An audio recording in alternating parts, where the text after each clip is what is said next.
大家好，我是 John。今天晚上，我们这边有一个采访，也是我们英文 SEO 实战派的第一次采访，好吧？为了庆祝我们的 YouTube 频道，那个 follow 和订阅过千，好吧？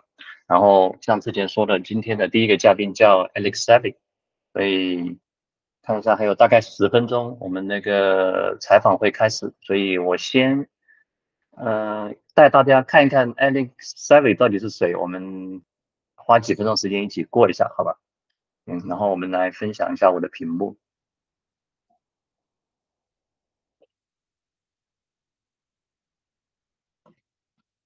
OK，稍等，我把有一些窗口没必要的窗口给关掉，好吧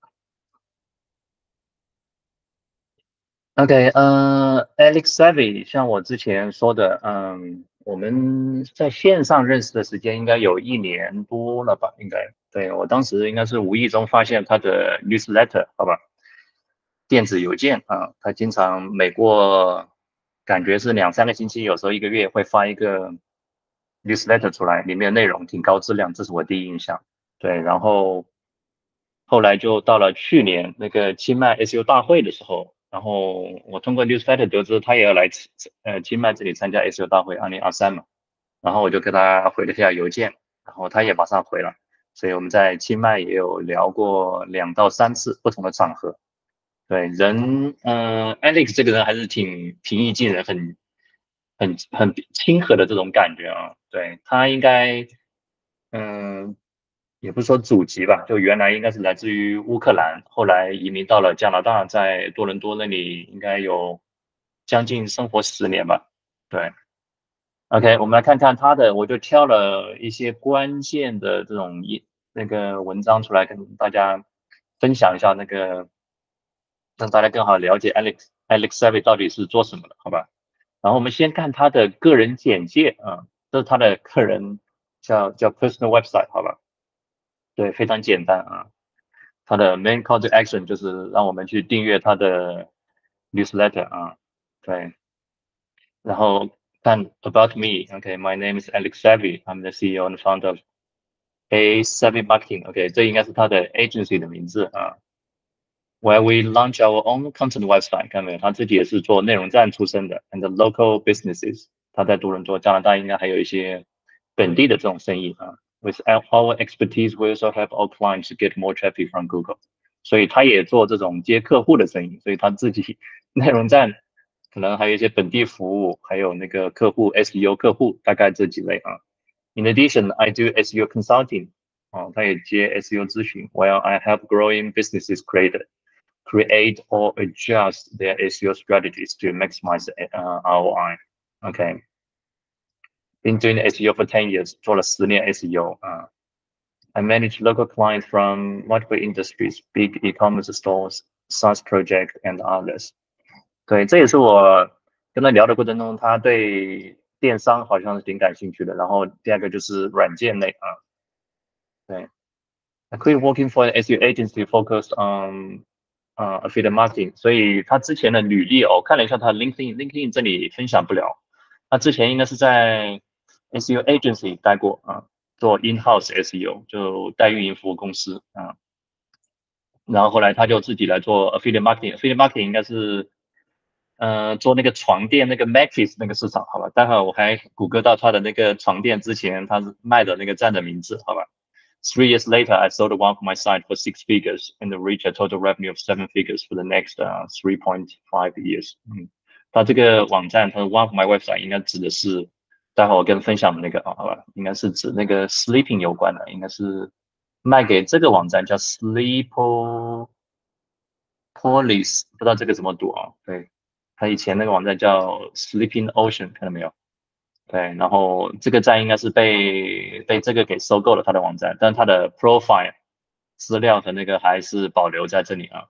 对，他这里有说自己是 for six figure，具体多少钱这个真的不好说，10万到90万，10万美金到90万美金都算 six figure，好吧？对，如果没记错的话，应该是50还是60，当然这个我也不去瞎猜好，应该是有问过，但是当时我忘记了。对，in one of my project, I was able to rank 22,000 volume keywords in the second position in the USA. OK， 这个 volume 还是挺吓人的啊，对，但具体是哪个词我们也不知道。第2名啊，在美国。Okay, my work experience in very competitive industries such as sleep, health, home appliance, as well as developing SEO strategy for clients with various business models, helping me to be flexible with all the changes Google makes and be up to date. 对 Alex 给我的感觉就是他是一个非常喜欢钻研这种人。如果是你跟他一起在同一个教室上课的话，他有可能就是那种很闷的学生，然后但很强，你知道吗？他会一根筋到底这种喜欢做的事情。所以这也是我看到他的一些 newsletter， 他分享的 newsletter， 他发的时候都是发在这种网站，这个叫 Notion site， 好吧？这个应该是最重量级的，就是他讨论的是怎么恢复那个 HCU 算法更新。对，是6月11号，就是1周多以前。对，然后我其实有私下问过他是怎么恢复，我大概是知道他的这种恢复技巧，但我也不知道全部，好吧？所以这也是今天这个访谈，我看能不能挖到这么一些有价值的信息，好吧？对，我们要不来看看 ，OK， 这个就关掉，好吧？然后这个网站我们也不去分析，这个应该是他之前，他还是 Certified Sleep Science Coach。这个不知道是什么职称，会有这个吗？可能做床垫的这个 sleep 有关的这种利己人，我记得如果没记错的话，我们圈子里面也有人在这个例子，好吧？对，很香的，前几年很香的那种啊，现在也挺香，但是做上去的难度那就不止一个级别了，好吧 ？OK， 行，把这个也关掉吧。Dismiss， all right。OK， 这个也可以关掉。然后这是今天那个，到时候会问他问题，我还不知道有没有时间问，看能问多少是多少，好吧？我们来看一下他那个 Helpful Content Update Recovery， 就是那个 HCU， 好吧？6月份，他说是有恢复了3个 HCU 的这个案例网站，当然他没有公开 URL， 好吧？我应该是知道其中一个站，但是。对，也不太完全确定，毕竟这个是别人不想公开，你也不好去叫别人公开，好吧？大概我们就过一遍啊，这是他那个 recover 的那个 process。对，可以看到这个网站，好吧？看一下这个是点击还是什么啊？对，然后现在这个又起来，就是6月份、5月份左右又起来了，它这个就是一个截图啊。对，这个 best 的这些词也排上去了，看没有？这是之前没有的啊。对，他那个恢复，他说的也是2步，第一步就是 identify the core problem， in other words, why your website was affected， 就是为什么会受影响，好吧？是质量原因还是那个用户交互不行还是什么，好吧？然后reset website low quality rating assigned by Google， 就是谷歌这个排序系统里面对每个网站都有这种。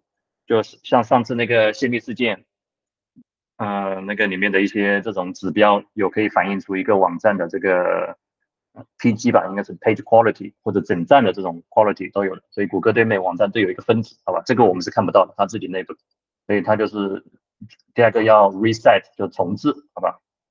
然后怎么重置，你要做哪些改动呢？可能就是大家想知道的。我记得没错的话，应该有在下面他提到了3步吧。对 ，the real core problem consists of 3 parts。对，第一个是 poor user retention and engagement， 那大概就是你要为这个优化，降低，就当别人到你网站来，你要留住他啊。对，然后第2个就是重置这个，哎，好像 Alex 已经进来了。Hey Alex。Hey DP, can you hear me? Yeah, I can hear you. How about you?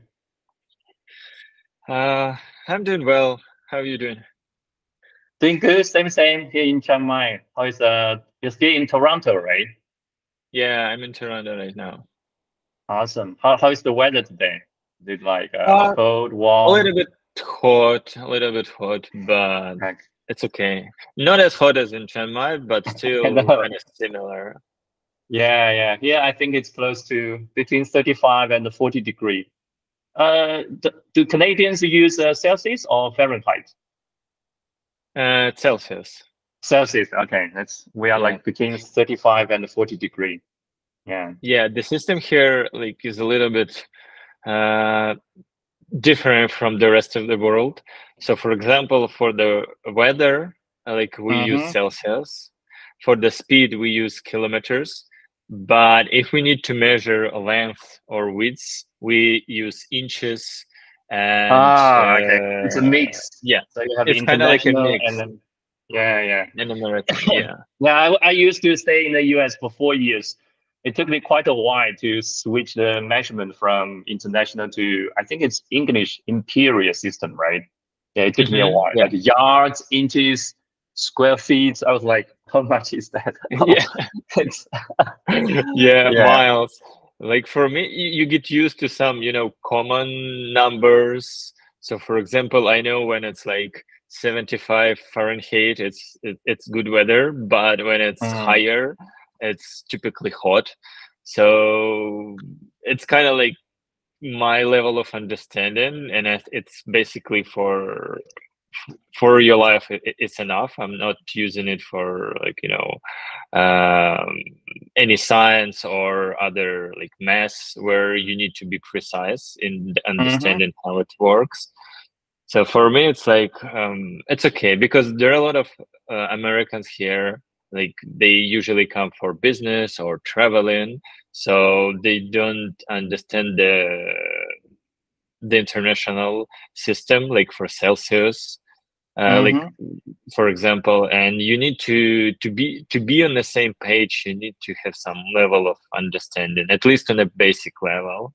So yeah, I kind of okay, but still I prefer international system. Okay, got you. That's the main point. But anyway, you are actually my first guest to be on this SEO action show, which is a new content format I try to create for my YouTube channel. But I will also sync it to my Chinese WeChat community. Yeah. So yeah, thank you. Welcome. Thank you for your invitation. Yeah, it's a pleasure.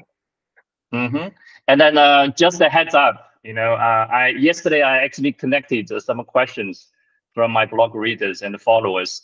Actually, I believe we have more than 10 questions. I'm not sure whether we can answer all these 10 questions tonight. So my question for you is, do you have another call after maybe 1 hour later, just in case we need to postpone, like extend the time a little bit?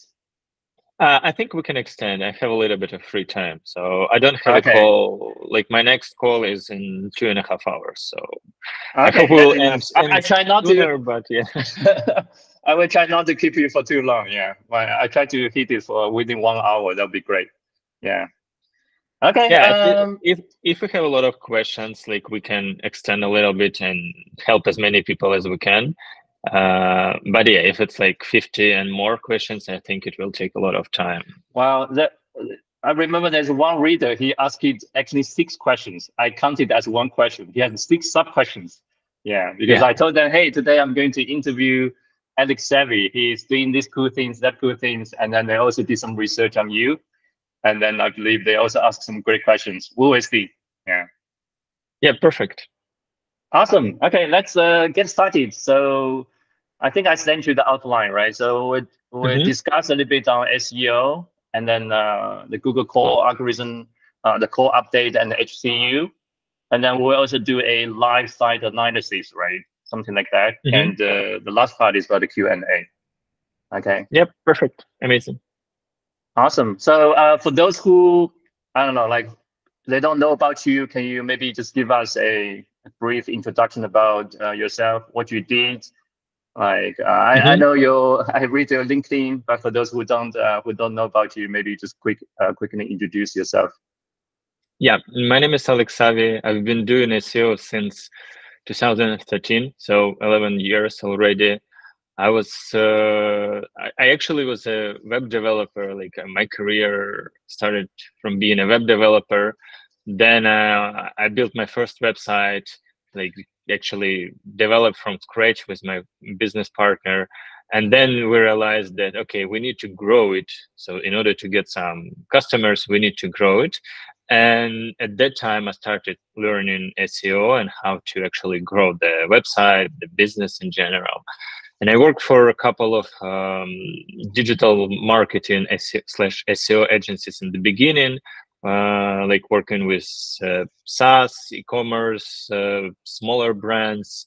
And then I kind of dedicated more time to affiliate marketing, where I was still helping some of my friends and colleagues with their projects, especially SaaS and e-commerce. But my main focus was on affiliate marketing. I was mainly in the mattress industry, health as well. And for the last 3 years, I grew from scratch and had two successful exits from big content websites. And the last one was in the mattress industry, quite competitive industry with a lot of big players, and they have huge budgets. I believe some of our blog readers, you know, they're also in the health and the sleeping niche. They might be competing with you as well. Yeah, I love these industries. They're very lucrative, and there are a lot of, you know, big companies that pay good commissions, and you can earn good money there. And for me, it's really interesting. Like the sleep and health industry is very interesting because, in addition to the financial perspective, it's what I dedicate a lot of time to. So, for example, I have Oura Ring. I usually track my performance on when I play soccer, which I really love, or when I'm going to gym. So basically, I track my health metrics and sleep quality, because the way you structure your day and your sleep, like how you prepare for the sleep, how you what you do after waking up, it's really important, and it has a huge impact on your health. So it's awesome. Basically my main idea everywhere is that you need to do what you love, and it should be profitable. If those two criteria are met, then you will highly likely succeed. Awesome. That really resonates with me. Yeah, sometimes you just focus on doing the things you like, you will end up making more money than you thought. Yeah. Because you spend more time. Yeah, because you spend more time diving deep into answering questions, why this works, or why that works, or how you can do it better, and you just like making more attempts, which results in better results. Yeah, definitely. I totally agree. I believe one of our readers' question is related to this. They're a little bit worried about, like, they don't know what to do after the HCU update. Website got hit.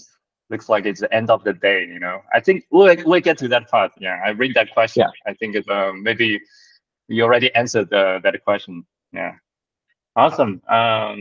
Okay, let's move the switch a little bit. So the first discussion I want to talk about is, I know, like, I was in Vietnam SEO conference. I believe like everybody's talking about, like, this year, 2024, is probably the end of SEO. So a lot of people are talking about SEO is really dead. So what's your take on this? Well, I would say that the way we do search engine optimization is definitely changing. And the truth is that it was never like stable and constant, like you do this and that and you're like getting good results, and it lasts for like 5-7 years. It's been changing since probably the beginning of from the start of this industry, and we're probably in a big shift right now, which is truth. But for me, it looks like before AI, let's say, revolution, let's call it this way, before ChatGPT, SEO was mainly, you know, links were the biggest ranking factor, and people were caring less about other factors because of 80-20% rule. You influence factors that you can with the highest ROI, which gives you like higher rankings and like better financial results. So right now we're in a situation when relying only on backlinks will never give you like huge success, because it's not the only factor, and there are probably and highly likely bigger factors. And right now we need to think about SEO as it's not only like search engine optimization, but more about like search engine marketing or marketing in general. Like we need to build the like websites as general businesses, like following business practices. And when you create the business, first you need to identify the problem you're going to solve, the customers that need this solution, and you need to have the solution that is different, ideally much better than the existing ones in the internet. And the SEO right now is kind of the same. So like you need to follow this practice. You need to understand the business. You need to understand the customers the business serves. And then you identify how you can grow this business and reach as many customers as you need, or like as you can, using not only search, but relying on search as a like main acquisition channel. But if you, for example, create content, it's not only blog like that we like most of us get used to. So you create a blog article and publish it on the website, but it's more about like holistic complex marketing approach when you create content, and then you understand what you can do on other platforms like YouTube, which is growing really fast, and other social media channels, even Reddit. So for example, like there are quite a lot of websites that are using Reddit as a client acquisition channel, because you can mention your brand in one of the discussions and it will grow your brand awareness and you will get some customers. So basically you need to combine the SEO practices with the general marketing practices, and it's the way it works right now, because Google is getting better at understanding the authority of the domain or company by not only relying on links. They mainly rely on the like brand, like how good are reviews on other platforms like Trustpilot, for example, or Google Business Profile. How often people talk about you, like what kind of links you get, what's the trust of the websites you get these links from, and the brand mention on other platforms will increase in value, and it's still valuable right now. And at the end of the day, how often do people search for your brand and visit your website directly using Google Chrome? So basically it's very difficult to win the competition without using this marketing approach. While SEO can be a still main acquisition channel, you can do all of this optimization that we got used to, like interlinking, entity optimization, topical authority, and so on and so forth. So yeah, this is what I think. But it's been going there for a while, because SEO is it's a function of marketing. It's an acquisition channel, and to better utilize this tool, you need to understand the customers and make everything to make them happy. Got you. So in to sum up what you said, basically in your answer to the questions, SEO is not really dead. It's just we are like going to the next chapter. Yeah, we need to adapt. And then the way we did like 5 years ago, 10 years ago, you started in 2013, right? So I started in 2010, so a few years older than you. Yeah, so it was totally different game. Every 5 years or so, I feel like there's a huge wave, but since 2023, it's probably the biggest, the AI wave. Yeah, I think it totally changed the whole industry. I personally believe that SEO is not dead. It's probably dead for those people who solely rely on search engine traffic. They don't have a brand like a content site. They only focus on SEO traffic. Like 95% of the traffic, like if you look at GA, it's coming from Google organic. That can be very dangerous, right? So like you said, you need to build a product, build a brand, make the product good. You have customers talk about you online naturally, and then search engine optimization is more like a complementary, right? So it's you have to integrate this with some other marketing channels, right? Basically, that's your point. Yeah, 100%. Because like the way, like the next question that I would probably answer, but I will ask it myself, like how to protect yourself or be less exposed to the huge market shifts of the industry in the future, like with AI disruption and everything.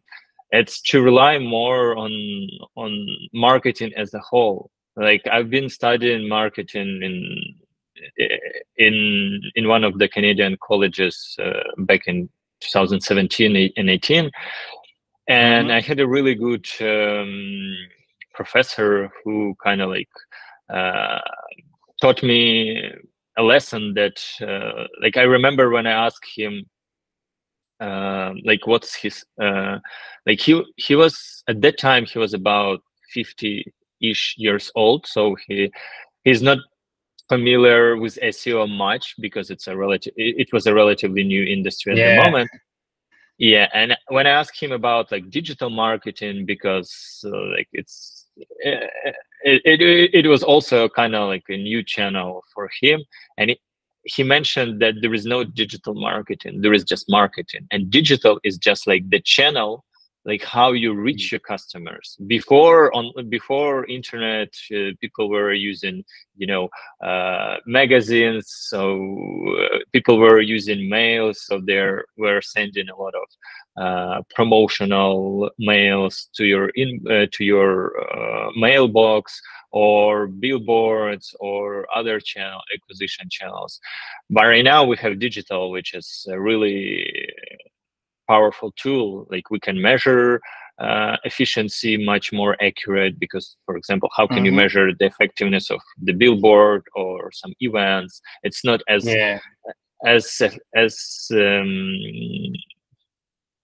precise as like using Google Analytics, for example, or Microsoft Clarity. So you have more data, and but you still need to build the business in following business practices like marketing. You understand the problem, you solve it in a way that ideally is not present, and it's not easy to replicate it.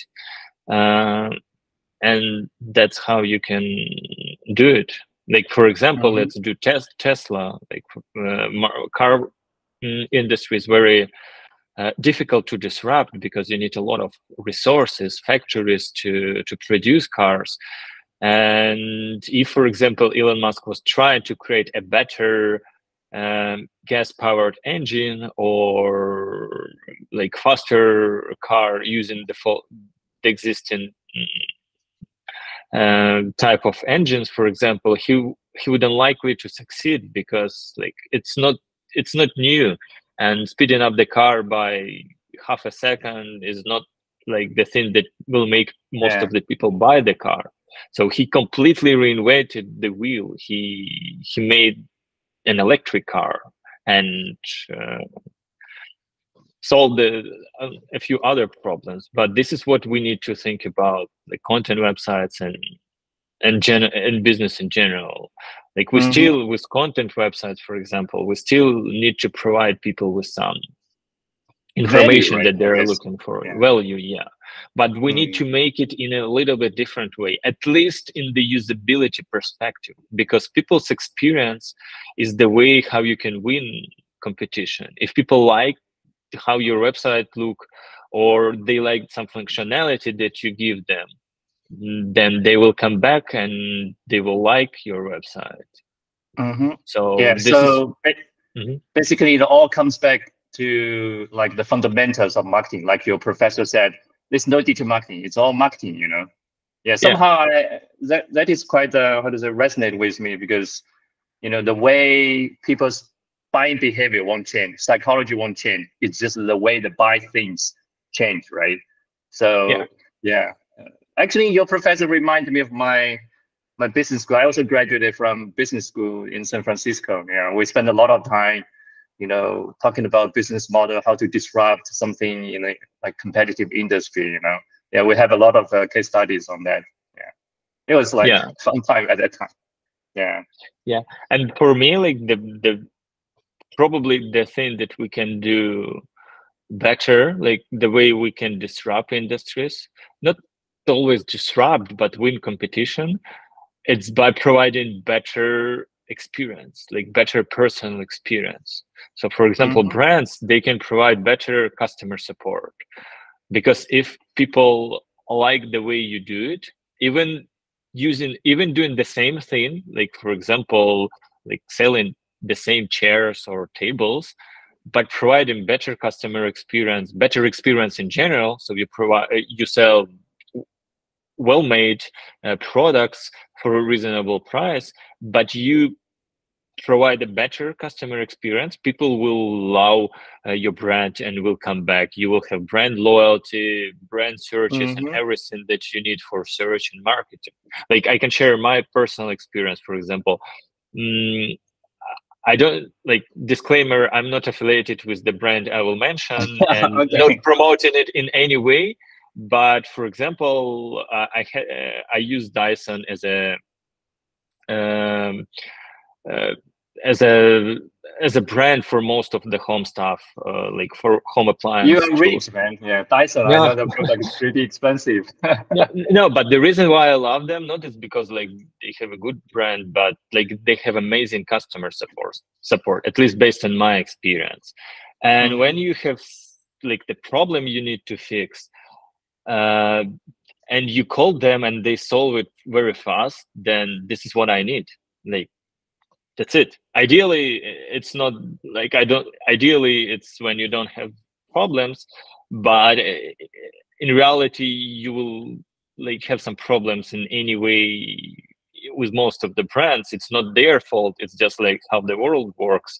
Nothing is like 100% perfect, but the way they help you is the way you can win the competition, because I don't like brands when they don't care about customers, because it's not only like how you buy the product one time, it's how you interact with the customers during the time when they are not your customers anymore, or at least you think that their customer journey is done and they're using the product, but they're still using it, so they're technically your customers, and you can cross-sell, you can sell other products.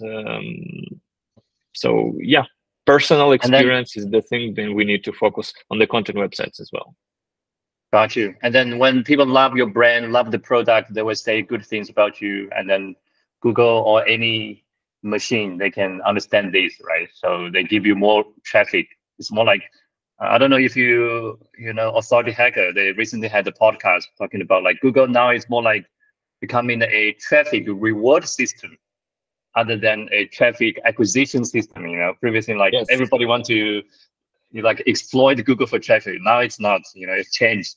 Yeah, if you don't care about SEO, they probably get more SEO traffic to you because you have good product. People speak highly about your brand than your website, even though it's not that much SEO optimized. You can still get a ton of traffic, right? Yeah, 100%. Yeah. Awesome. So let's switch to the next topic. So as I already talked to my blog readers, you seem to be an expert in analyzing Google algorithm updates, and you actually launched a lot of experiments trying to recover from, you know, penalty website, something like that. And then I think it was 1 or 2 weeks ago, you published a newsletter saying you have recovered 3 websites from HCU the helpful content update was launching back 20 September last year, right? So yeah. Can you tell us a little bit more about that? Do you think it's still possible to recover from HCU? Maybe core update as well? And if possible, like how? Can you just maybe just give us a step-by-step guide? Yeah, sure. So as you mentioned, or as authority hackers mentioned, basically Google right now, yeah, it's like traffic rewarded system. So if you don't have traffic to your website right now, like as a result of Google updates, you basically have two options. Like you can get it from somewhere else, which is costly, or you can like reset the rating of your website. So basically how Google works, they analyze every page on your website based on user behavior signals and their internal page complexity system. So, for example, for user behavior signals, they look at like bounce rate, like how often people go back to search after visiting your page.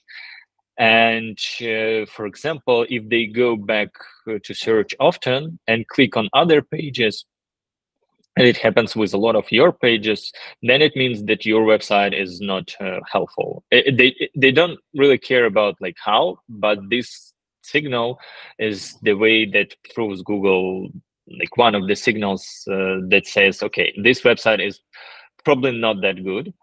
And like as a result of this, the result of this, sorry, can be like very not that fast website, or you have some banners that are popping up and it distracts people and they go back to search or close your tab. So basically you need to optimize for last click and retain the user on the page or website in general. So people need to stay on your website. It's the one part. And the second part is that Google checks the content and like page layout things. So basically, they analyze how easy it is to create this page. Like, for example, if it's a blog content, like blog article, and it's only text, then Google likely assumes that, okay, it's quite easy to use ChatGPT, and they don't dive deep into the content. I mean, like they use informational gain system, like to analyze if you have something unique that no one has, and then they analyze like, okay, how easy is to replicate this page, like how much time not how much time, but like how easy is to create this. If it's just content with nothing new, then they assume that it's low quality content. And if the page has poor user retention and user behavior signals, plus they don't have some functionality or tools on the page, then the quality rating of this page will highly likely be low. And if you have a lot of such pages, then the whole rating, the entire rating of your website will be low, and every page on the website will be losing traffic after one of the updates.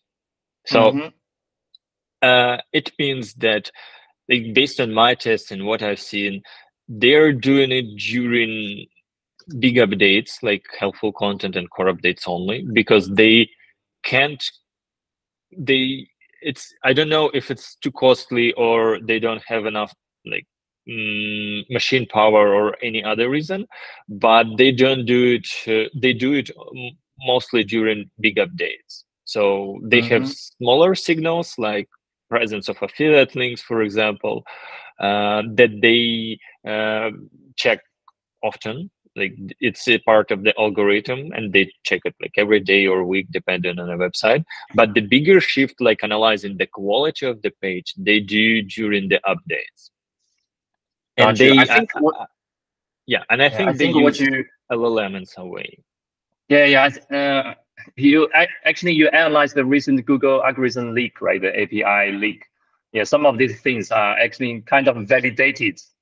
Yeah. We don't know whether Google is still using this kind of stuff, but the API is exposed, and then a lot of stuff like SEO is good. I think you also did the 80-20 principle analysis on that part. Yeah. Yeah. So basically, you need to improve your website in terms of functionality and information gain, and wait until the next update, and hope that Google has enough data, because as I mentioned, if you don't have traffic, it will be much more difficult to recover than when you still have traffic to the website, ideally to every page you want to recover. And so basically you can get the traffic from other sources, or you can reset the rating of the domain. So basically it's not an option for most of the websites, but still you can What do you mean by resetting the domain? Is it like changing the domain name from A to B or something like that? Yeah, rebranding. Yeah. Rebrand. Okay, that's a big change. That's yeah, I think a lot of if you work on the site like for more than 5 years, I don't think the site owner will be happy to change the domain, the name and everything. Yeah, simply to recover from Google algorithm update, and it's not 100% guaranteed, right? Yeah, 100%. So it means that you still need like every business decision the business owner or marketing makes should be applied to the situation of the business. It's not that like not every solution is the best solution for every business. So yeah, for some businesses, yeah. For other businesses, if you like have a really strong brand, but some of your pages are not getting traffic, it means that you need to improve those pages and see how you can make them more much better. And you can use Microsoft Clarity, Google Analytics to see how user love your page. You can add some functionality to ask people, for example, whether they like it or not, and get this information on how good is your page actually is. And you can use other sources of traffic. You can actually promote your brand and get this traffic to the pages that will give Google enough data on how user actually interact with your pages. Yeah, I know you have recovered. You in your newsletter, you said you have recovered 3 websites. I don't know how many you tried. Okay, but can you give us a little bit more details about how you? Right now, for example, our website is paralyzed, pretty much no traffic. We want to reset the whatever page rating or website rating in Google system. How can you get traffic from other sources that Google will actually evaluate the data? Can you talk a little bit more about this? Yeah. So basically, you need to decide like how big is your brand. So basically, if your brand is big and you want to stick with it, then you have the only option you have is to first analyze all pages that you have, except for service pages like terms and conditions, privacy policy. You can skip those pages, and then you analyze every page on your website and see it through the lens of complexity first, like how likely Google will check your website and say that it's like people didn't spend much time creating this page. So then you analyze the kind of uniqueness of the content from the perspective, from the not plagiarism perspective, but mostly from the perspective on how you create the page on whether you have some unique data. So it's more like a, are you talking about information gain, right? Provide value to your readers, customers, and why making the machine, Google realize, oh, your content has something new that other sources don't have, right? Yeah. So this is what you do. And then you, if you have a lot of content that is like, you know, you didn't pay much attention when you published, it's better, and you don't have any value except for, you know, trying to impact topical authority, ranking factors, or like trying to rank some clusters, then it's better to remove this page, because you will spend more time and resource in trying to improve it, then you will actually get some benefits from it. So it's better to remove. That makes sense. Yeah. Deleting is the easiest way. Sometimes. So you remove all of the pages that you think has no value, or you analyze it from this perspective and think that, okay, this is probably should be deleted. But again, it's like you need to understand the page. Don't delete like the pages that are very important, or you can quickly you know, improve. And once you cleaned up your website and you're sure that all of the pages are like in a good state, then you can proceed to getting traffic from other sources. Yeah, can you hear me?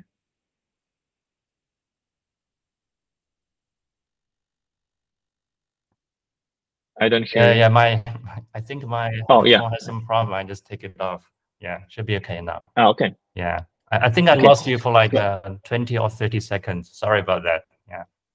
Okay. Yeah, no problem. So basically, yeah, when you cleaned up the website from the pages that don't give any value or are not useful at all, and improve the pages that you think are important, both from the functionality, user behavior perspective, then you can proceed to getting traffic to your page, ideally to your website, ideally to different pages, and growing the brand. So what you can do is that, like, there are different tools. It depends on the website and where your customers are, but you can go to Reddit and try to promote your brand there to get some traffic from this source. Yeah, you can be very creative in generating this kind of traffic. I remember you shared one technique, which is to drive traffic to brand searches, right? In the newsletter, it's about like you go to this job platform and then post some jobs. Yeah, and then people will start searching your brand name. They're like, whenever you're ranking in page 2 or page 3, they will find it, right? So that's a good signal for Google. Yeah. So basically what it is, you can, if you have some open positions for in your company and you're looking for employees or contractors, instead of placing a link directly to your website, you can mention in the description that just Google our website and visit this page. It will impact the success rating, like how many people will actually do this, because it's easier to click the link than to type your brand in Google search. But this will help you to get more like brand exposure and traffic. And you can do it in other ways and using other techniques on how people interact with your brand. Basically, instead of placing your link everywhere, in places where the link will not give you, or highly unlikely give you, some link juice, you mention the brand and try to encourage people to actually search for your brand. And the thing is that is like, if you get like 100 clicks or like a little bit more, it will highly unlikely impact your brand much. So you need to have more of this data. And as I mentioned before, I believe that Google updates quality ratings during big updates. it means that you still need to wait until, in most cases, if the problem was the quality rating, that you still need to wait until the next update. And sometimes if you don't have enough traffic, you might need to wait for the update after next.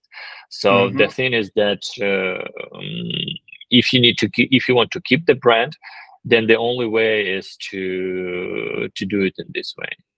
Yeah. So when you say keep the brand, it's like not changing the domain name, right? Like right now, it's Google doesn't like this website. You try to recover it, right? Yeah. So you need to be patient and do enough changes, and hopefully in the next big updates, could be core update, and Google will reset the quality rating on your website, and then you can recover. Is that what happened to the 3 websites that you successfully recovered? Well, I used different techniques for them, because my main idea was to test, like this is what I'm still doing to get like more data. So for example, right now, after helping a few other people, I know that some tricks don't work on like bigger websites. So basically, if you have a lot of pages, you need to wait longer because you have more pages. So it's better to clean up the website first before doing any other movements, such as like traffic and everything. And this is how I kind of like reframe it, like in a way how to. Yeah. So basically, you change the brand name, like a domain name. How long did you recover, and how much resources did you spend? Like, I guess that's the question from many content site owners like us. You know, if I go for the nuclear action, like we change everything, but how long and I can wait, and how much time and resources and money I need to spend? Well, it totally depends on the size of your business, like your website, and the situation with the website. So, for example, like if quality rating was the only problem, then based on my tests, it takes up to 3 weeks to get it. Oh wow, that's pretty quick. Only 3 weeks. Yeah. Okay. But for other cases, like for example, there was another smaller update on June 9 and 10th. Yeah. And some of the websites were kind of like moving up after this update. So it was kind of for me that like, okay, until that time, Google was kind of collecting all of the information and user data, and then they kind of get some early positive signals during this update. It wasn't big, it wasn't announced because it was probably not as big as core update and helpful update, but it was still kind of big enough for some changes to be re-evaluated, right? Yeah, because Google is also evolving. It's what they're doing right now. It doesn't mean that they will be doing it in the future. They're trying to implement the system, improve it. So ideally, they will want to, make it work faster and pick up all of the data faster. So I think they're improving it, and with 1 or 2 or maybe more updates, they will implement it into the system. So you will need to wait less than right now. Gotcha. Okay. Just to clarify, all the 3 websites you successfully recovered, English website, target audience, North American area, right? Yeah, only English. I work mostly with English-speaking countries. Okay, got you. And then in the traffic, the audience is from North America. That's very competitive market. Yeah, it's good to know. Yeah. Which give us hope. 3 weeks, and then I don't know how much money you spend. It depends on the size of the website. Yeah, but it's, and it depends on the and it depends on the like the frequency of Google updates. So like there are a couple of, I think, even more factors that can influence it, but you need to understand that the main principle remains the same. You can use some tricks such as mentioned before, but still, like, you need to understand that the sustainability is probably the most important part here.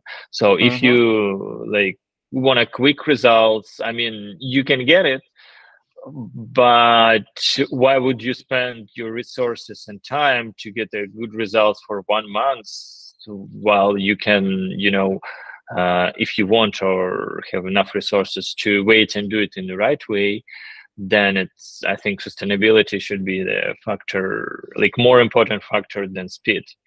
And that's the problem that, yeah, right now it takes a lot of time, but still. Yeah, I don't know if you read GSQI, I think it's Glenn something. He did some research tracking some website that hit by HCU last year. And then after the core updates, March core update, 0 of the website actually, you know, recovered from March, no matter how many changes you made. You know, that's perhaps an exception, right? So Google, when you're hit by HCU, your traffic will probably decline more during the core updates in March. Yeah, it's because, yeah, as I mentioned, it's because even if you change your website, even if it's like the best piece of art and the best content, as we mentioned before, traffic for Google is a really important factor right now. If you don't have it, I mean, you are not prepared. It means that in most cases, you are not prepared for the next update. So you need to get it. And it's like 2 stages. I mean, yeah, basically, we can summarize it by saying that the recovery consists of 2 stages. How you get the stages, like what techniques you use, it's totally up to you, up to your business model.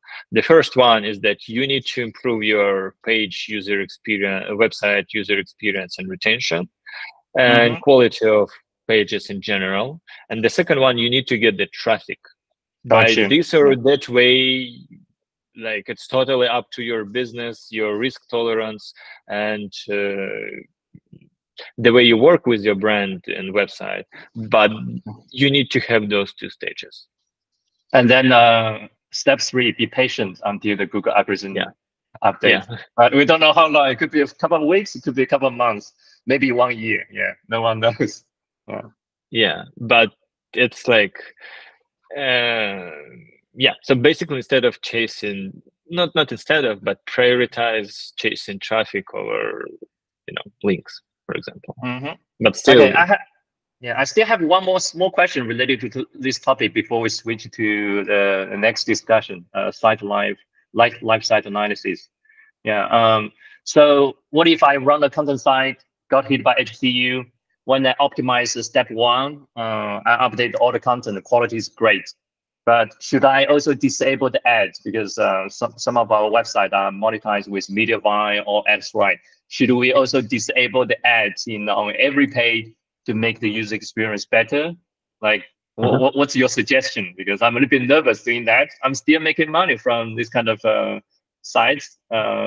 And then now if you ask me to turn it off, like I'm losing maybe a few grand per month, simply with the hope to recover from Google algorithm, I will still be hesitating, you know? Yeah, 100%. Well, what I think is that, and what I, like based on like my test, what I did is that like affiliate links, display ads, they're like early signals to Google that they need to pay attention to these pages. So basically, in most of the cases that like in tests I ran, if you remove affiliate links, then your website goes up. Same as with the ads. But what's the point if you don't monetize these pages? I mean, in this or that way. So if the page has like really good user experience, then there is no point to remove these links or ads. So what I'm trying to say is that yes, by doing some of the sections, in most cases, you will highly likely get the traffic back. But it's not the only problem and the main problem that Google checks. So if your entire page is good from the perspective mentioned before, and you check it, like for example, I use Microsoft Clarity in most cases, and if you check Microsoft Clarity and see that your bounce rate is not like 95, 93%, and people stay more than like 1 minute on your page and visit a few other pages on your website, and click on some buttons and interact with the page, then I think the overall page is good. The reason why in most cases you can be impacted is that your authority is not as high as other pages. So what I've seen is that websites with higher authority, they in most cases need to put less effort. It doesn't mean that they need to publish like the article that they copy from ChatGPT and paste on the website, but in general, authority is still a very important factor. But it's not only about backlinks as it was before.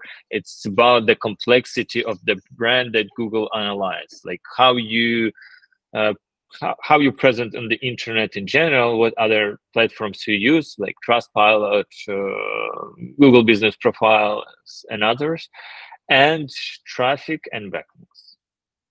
Okay, got you. All right, so let's, I know we are quite a bit behind the time schedule. Let's go to the live site analysis. Yeah.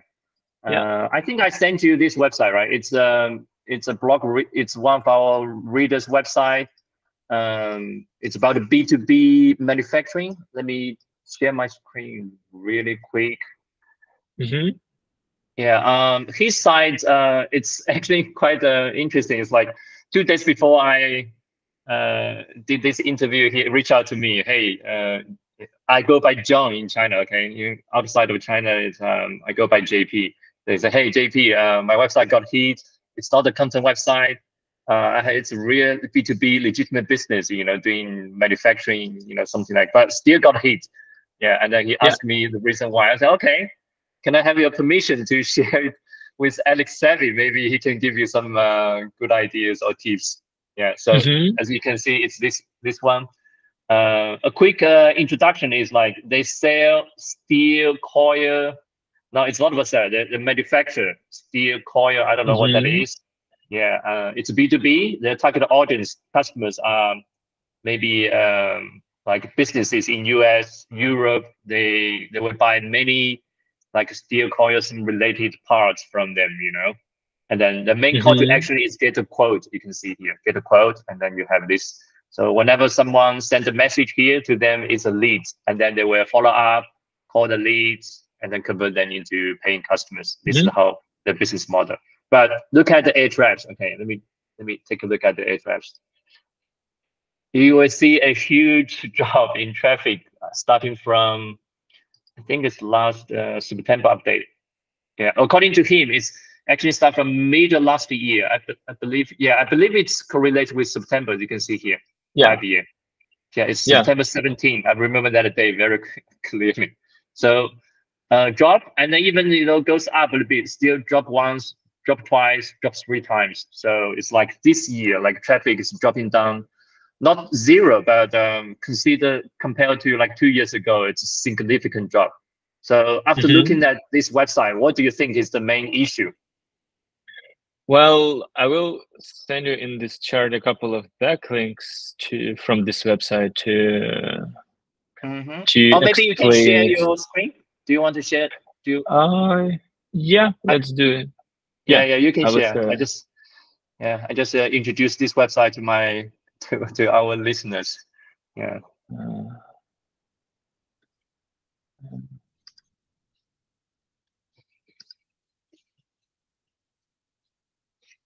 Yeah, can you see my screen? Yeah, it's loading up. Yes. I think it freezes a little bit. Yeah, the browser. Yeah. What about now? No. No, it's still showing my faces and your faces here. Yeah, maybe refresh. Can you try again? Stop sharing and then sharing again. Maybe that will work.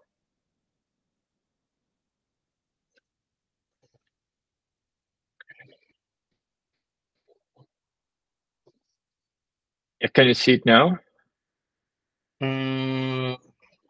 Not that website.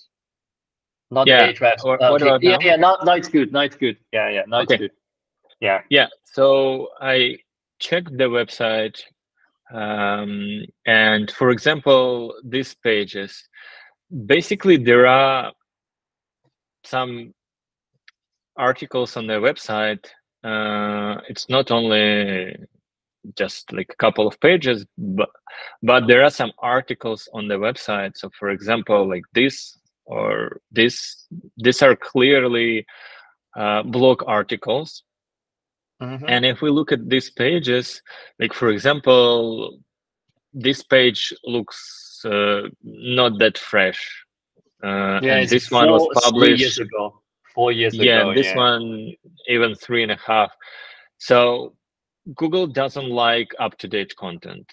It's very important to keep the entire website up to date in terms of like regularly updating content. Gotcha. Then if we look in general, like as I mentioned before, let's try to analyze the complexity of this page. Like what, except for content, let's don't analyze content. Except for content, how easy is to create this page? Like how would likely Google analyze it? Basically, we have content, and that's it. So it's like no images, no diagram, table. Yeah, no functionality, like only rating, and no description about this author, who is this person, why is this person writing about it, and and the content is really short. So the article is not long. I mean, it's not always about writing long articles. I would say in some cases it's even better when you have less content than more. But here, like, we don't see any other like things that would make this page look good to Google from the amount of effort put.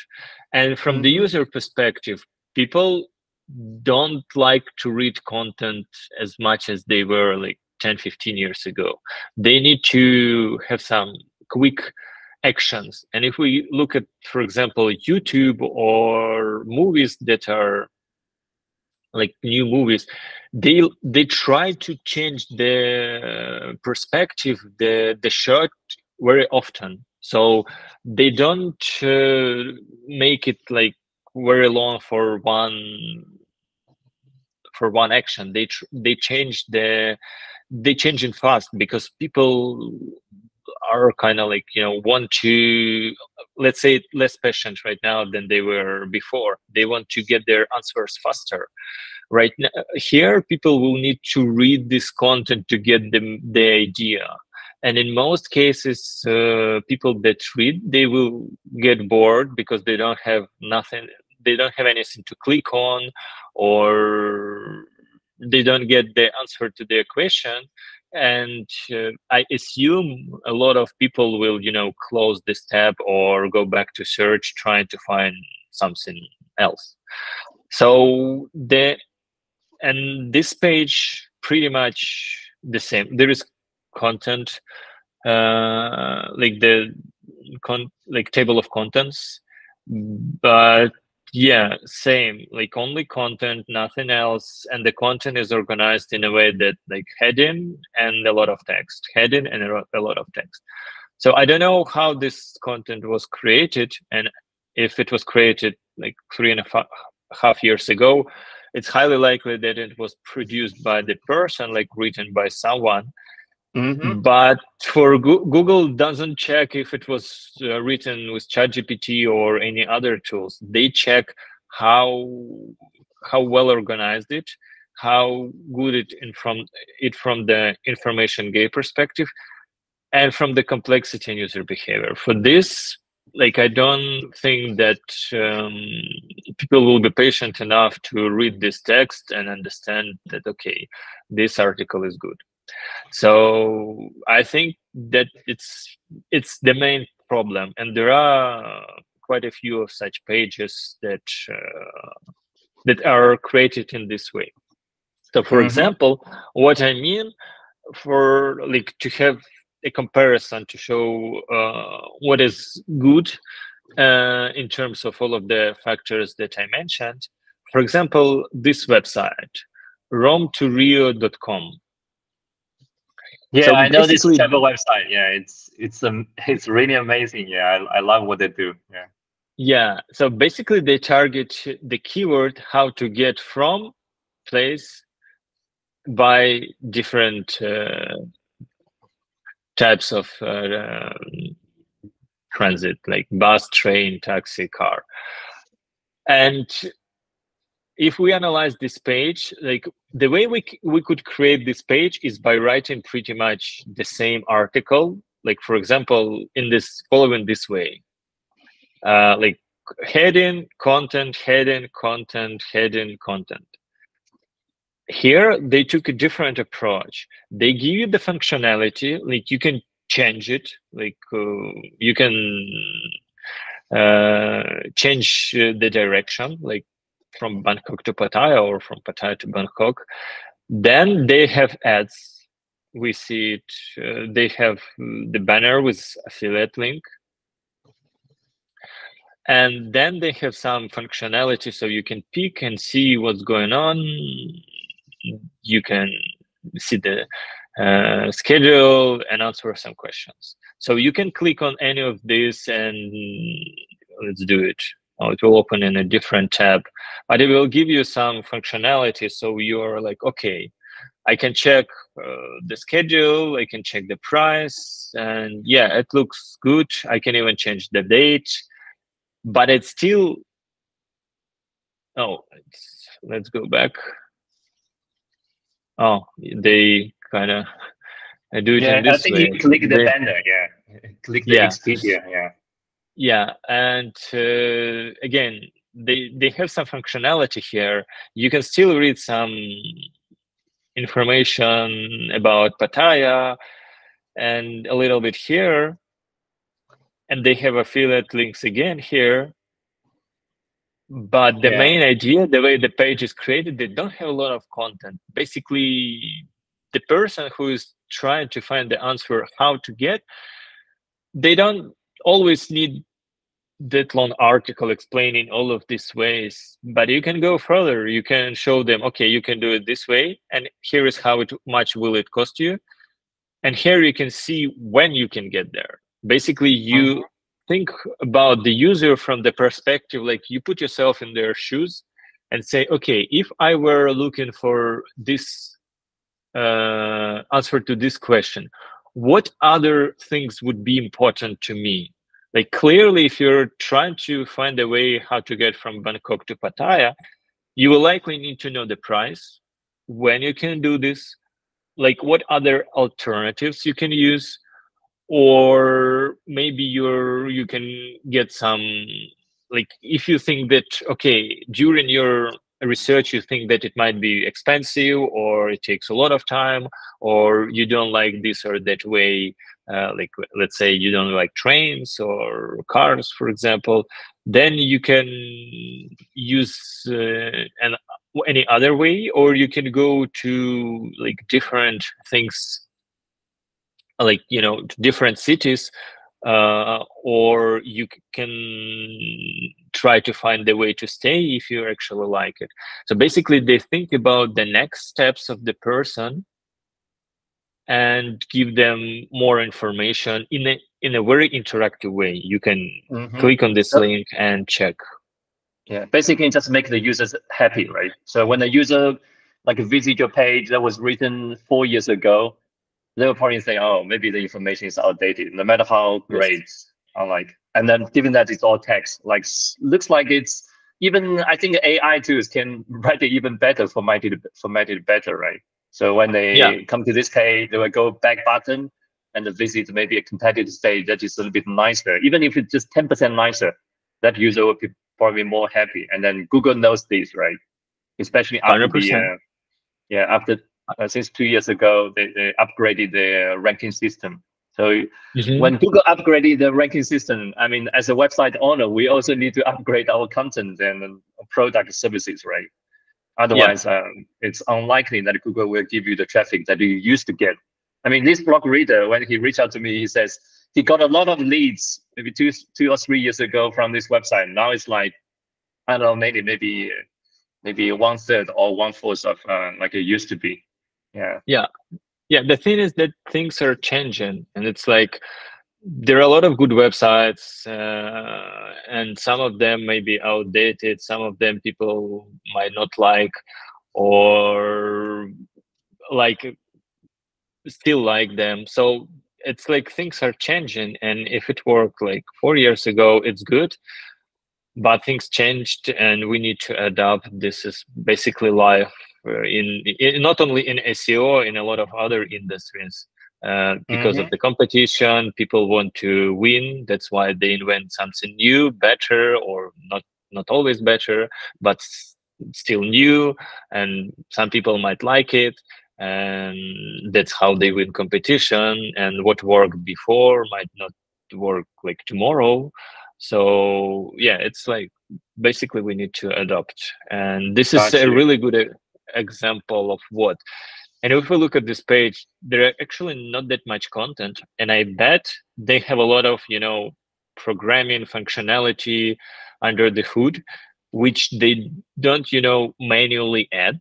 I think there is a lot of, you know, web developers, or maybe not. I think it's a programmatic really SEO. Yeah. But the programmatic SEO is good, but when it's implemented and used in a correct way, like this, for example, it's good execution. But for example, this website is still like it's a middleman website in most cases. So you still you can buy it, as far as I know, you can buy like the tickets here. You basically collect, like they collect and present information for you in a very convenient way. So the answer to the question whether affiliate websites, middleman websites live right now, yes and no. From the perspective that it used before, like you publish content and that's it, no, it's that. But from the perspective that you do it in this way, like people like the way they can get information from your pages, then it's still possible, but the way you do it changed. Got you. Basically, you just need to, how to say, for website, content website or niche site owners, you need to more like think about how to turn your website into a product, offer product or services that users like. Google doesn't mind you to be a middleman like raw material, they are middlemen, but obviously the users love it, right? So they keep coming back and they search these, so Google can understand that, and then your website, that website still ranking quite well. Yeah, especially like that name, ROM to real, you know, it's so easy to remember, you know. Yeah. And the thing is that if we look at this page, there is not much content. I mean, not much text, like only this,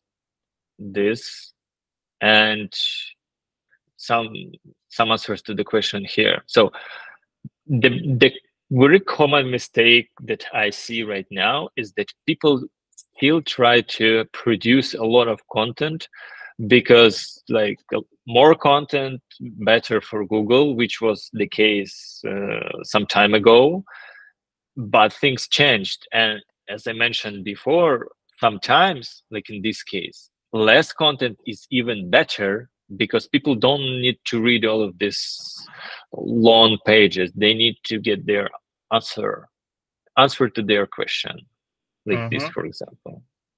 Got you. And so even if you write this content, even if you write this content with AI, Google doesn't care much as long as it's like good enough for users to be happy with this page, get all of their answers, but don't write long articles. It's not interest, like people don't like it in most cases. Got you. So basically, we need to switch the mindset of optimizing for search engine to really optimize for your users and the customers, right?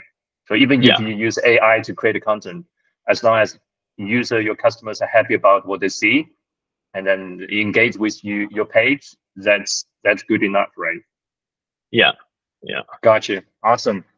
Okay, we are actually over 1 hour. Do you still want to talk about like that topic about the content affiliate marketing still a sustainable business model, or maybe we can pick another time to talk about it, because this is also a big topic.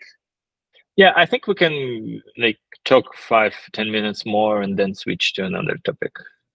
Yeah, and then we'll go to the Q&A. Yeah, we still have like 6 questions, or maybe 6 to 10. Yeah, I can't remember exactly.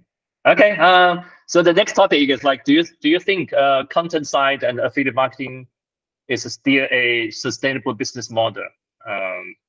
If yes or if no, can you please explain a little bit? I will answer, it depends. Okay, yes or no, okay. It's like,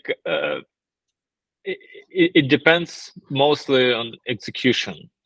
So affiliate, like monetizing your website through affiliate backlinks is still an option, and it's still a good source of revenue.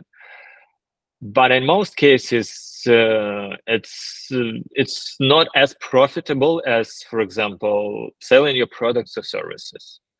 As for example, the website we analyzed before, they sell their own products. I think the margins are likely better than if they were doing like affiliate links and selling others' products, because you still get the portion of this of the sales. But in the case you sell your products, you have in most cases, again, bigger margins. You can interact with the customer not once only, and you can rely on customer lifetime value. So you sell them one product, and then when the customer is happy, they will talk about your brand and mention it to other customers, and they can come back and buy another product from you. Yeah, and in this case, you still interact with the product, you still interact with the customer, and yeah. But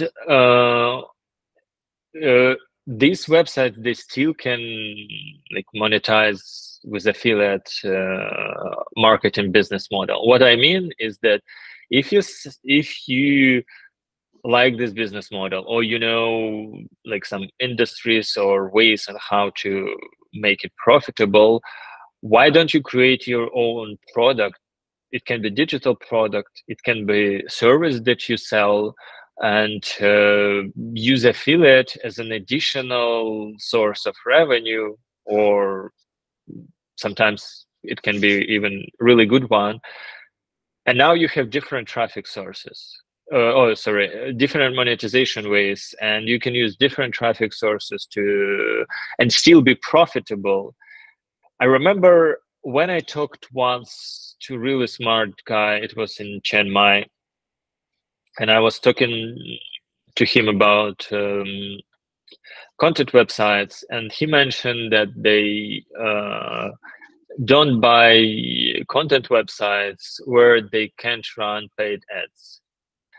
And basically what it means is that when you leverage only one acquisition channel, it's highly risky, and it's less profitable than when you create a content website. It can be even content website that can be monetized with different sources. Like different ways. So for example, I remember there was a website about cleaning pools. I don't remember the name of the website, but there was a case about the person who runs website reviewing pools and how to clean the pool. And he's selling courses and guides on how to clean a pool. And in North America, I think it's a very profitable business, because like if you want someone to clean your pool, it's very expensive. So you would better buy a guide, even for like $50, where the person explains how to do it, like what tools you need, how to do it properly, and organize it in a way of like selling the course, for example. But still, you can write articles how to clean a pool, for example. And instead of placing a lot of affiliate links, you can advertise your guide. And then you can, add affiliate links to big stores where people can buy the pool. So, for example, some of the pools, sometimes it's better to rebuild it or buy another pool. And if the situation is very bad and it's difficult to clean or impossible, then you can recommend people to buy another pool or buy an inflatable pool, for example, while you're cleaning this pool. And in this case, you can add an affiliate link for people to, like, let's say, to Amazon. I'm not sure. I don't have a pool, so I don't know if you can. Me either. Yeah. So I don't know if it's possible to buy a inflatable pool on Amazon, but I guess yes. So you can recommend people to buy a couple of inflatable pools while you're cleaning your big pool or waiting for people to clean or replace it, rebuild. So gotcha. It's still you're thinking about the person, and then you monetize it this way. Or you can provide your service. For example, you have a pool cleaning business, and you can sell courses. You can help people clean their pools, and you can even sell some pools from Amazon, let's say, or other maybe some accessories, right? You don't have to like give a big product, maybe some small product. Yeah, it's easy to source from China and then build a store with WooCommerce or something like that. It's a WordPress plugin, right? Yeah, 100%. You can do it this way, or you can partner with jacuzzi brands and sell jacuzzi in addition to the pool, and say like, okay, now when you have a pool and you have it cleaned up, then you might need the jacuzzi for, let's say, colder weather, and something like this. Yeah. So basically, just to sum up what you just said, like you can still do content side and affiliate marketing, but you need to, you can still target the same target audience, but you need to have your own product or brand, right? You cannot just rely on affiliate links or display ads to be your main stream of revenue source. Because speaking from the sustainable business model perspective, it's not going to make you that much. You need to keep and retain your target audience. Make sure they keep coming back and ask you for more stuff, whether it's courses, whether it's products, physical products, or tools. It can be tools. Product. Yeah, it could be tools as well, like calculators or something that's valuable to them, right? Yeah, like for example, Ahrefs that you clicked on our call, like when you were trying to see when we checked the traffic of the website, you clicked on the Google Chrome extension. I know, like Team Solo talk about how they play with that and get a lot of valuable leads. Yeah, it's like detailed. I know the detailed.com, like Glenn also I'm not sure if I pronounced correctly, but detailed.com, they also have their Glenn also. Yeah, they also have their extension. It's a really good marketing. It's a really good tool. Or for example, you can collect some information, organize it in some database or like tools that check something, and then you can sell it as a solution. Or you can create a guidebook, like even printed copy, and sell it or give it away to other people. It's still a product, even if it's like $5-10. It still, you have really good margins on it. If a lot of people buy, and it's a really good marketing tool. I mean, I have a friend. He sells like ebooks for like $5, something like. He can make it like a 7-figure per year, literally. So it's amazing. You can still do it, and the way you just need to think about it, like I would say there are some cases where affiliate marketing can be the main monetization way, but the way of thinking that it shouldn't be helps you to create a more sustainable way, a more sustainable business. Got you. So in the long term, you need to have your own product or services and really be a brand and then retain the users and customers. Then your website will likely to be sustainable in the long term, right? Yeah. For example, one more really interesting case is seekingalpha.com website. I read their articles. It's called seekingalpha.com. It's like... Can you share your screen? Seeking Alpha. Okay. Yeah, I will share.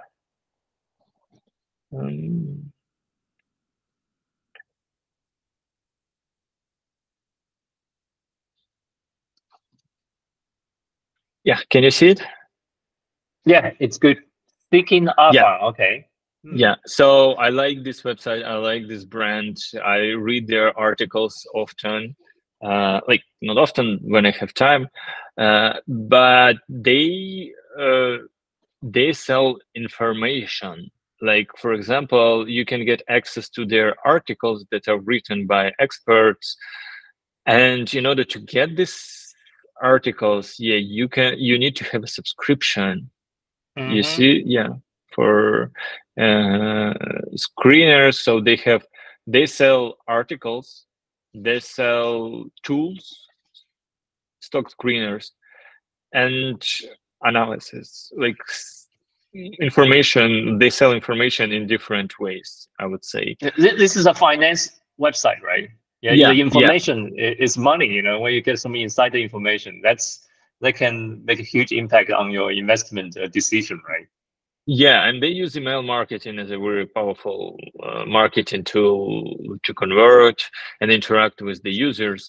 But still, I mean, you can even sell content, information, if it's organized in a way that information is valuable, organized in a way that people likes, and you have some value. For example, value here is that very experienced, real experts are writing articles, and they are written in a very professional way.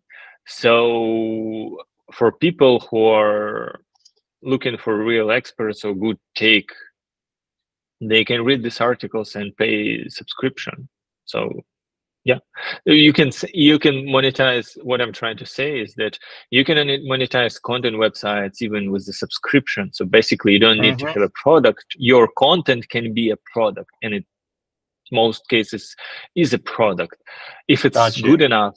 So people pay for it, like subscription. Right. Yeah, that's a great website. I will bookmark this one. Yeah. Awesome. Yeah, we are really late. Okay, let's jump to the Q&A right away. Okay. Yeah. Yeah. Cool. Let me check. Window. All right. We don't have to answer all the questions. I believe I also need to spend some time translate the language a little bit. So we have 9 questions. Okay. So 9 blog readers actually ask questions, and so I remember one blog reader even asked 6 questions. I don't think we can answer all of them. Yeah, let's try. Okay. All right. The first reader. Okay. So this is a Chinese language, but the question is. He says, SEO people like us, sometimes we're working on some changes on the website, but we didn't get any feedback. We think we're doing the right thing, like made a lot of great changes, but we don't get rewarded with traffic. And then he wants to ask you, how did you overcome this kind of period? Sometimes he hesitates. Should I continue? Should I stop?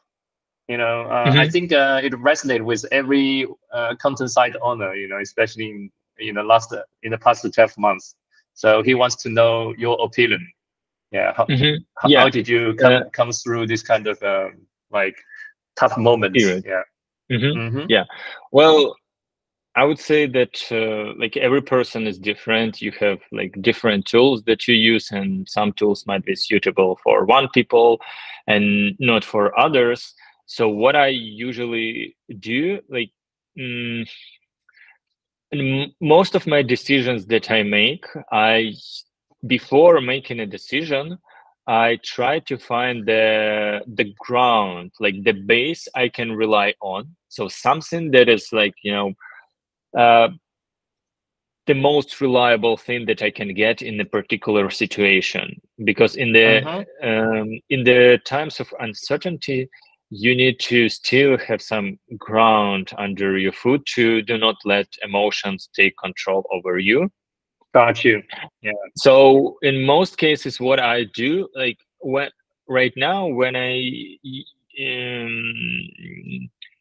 create some websites, I try to rely not only on my opinion, what I think is better, because like when you think it's better, sometimes it's not for one users, or you don't see the whole picture, or people don't actually need it.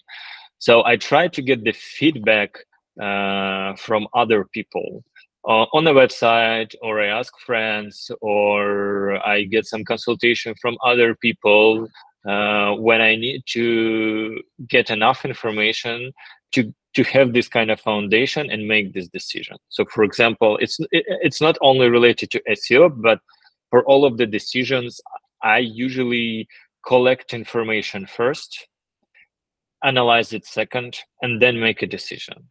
And in all of these ways, I try to reduce the emotional part, which I know it can be difficult. But for me, sport, travel, and social activities like communication with people helps to keep me sane. Yeah. Don't have stress, right? And then if you believe you're doing the right thing, get the right feedback, you just believe what you did. And then you will get rewarded, basically, right? And then distract yourself. Don't work too hard. Go to, hobbies and anything that you like, right? Yeah, definitely. For me, sport is the most effective, and travel again, because you change the perspective. Sometimes, even if I like, if I see that something is not working out as I want to, I usually take a break. It can be hours, it can be days, and then come back and think about it again. And it helps to kind of understand, like, look at this thing from the different perspective, because when you're stuck at something, you kind of stuck in a closed circle, like loop, where you need to get out of it first and then come back to understand what's going on. Because if it's not working, it means that in most cases, you are asking wrong questions. Right. Like, that resonates with me. Yeah. Sometimes just walk away from the problem and then come back. Maybe you have some fresh new ideas. Yeah. Great. Thank you very much for the answers to this question. I think this blog reader will probably check out the video, and then I want to see his feedback as well. Yeah, let's go to the second one. The second question, this reader got IC Web. He says his content website got hit in March core updates this year. And then he's hesitating in updating the content. He thought maybe he did the wrong thing, and then Google will take away the traffic. Right now, he has maybe, I don't know, even 20% traffic. He's afraid that if he did something wrong, Google maybe will take all his remaining 20% traffic. Yeah. And then based on the situation, he wants to ask how to arrange the content update plan. I don't know if that question is clear or not. I mean, if I understand the question correctly, the person is asking like how, like whether you need to update the page if it got like some traffic decline, but not completely like went to zero. Not completely zero. They still have some traffic, but he's afraid that if he updates the content, like delete content, combine content, or heavily update, maybe Google thought he's doing like a SEO optimization and will take all the remaining traffic. Yeah. I think he's over worrying, right? Yeah, I think there are two ways, like there are two strategies. One is short term, the second one is long term. So in most of my decisions that I make, I follow the long term strategy. So I define like what's my long term goal, what I need to do, and even if I have some not good times during this journey, I still keep doing it. And then what I can say about this situation is that if you believe that the content will be better and the page will be much more useful to the reader, I would improve it, because in this way you're trying to reach your long-term goals, even if you get some, like the traffic will decline with the next update, you will still be going into the right direction. Maybe the changes will not be enough to make the article better, or Google change something, but still, if you follow the strategy where you make it really useful, then I would do it. But I would think about the content, not about text only.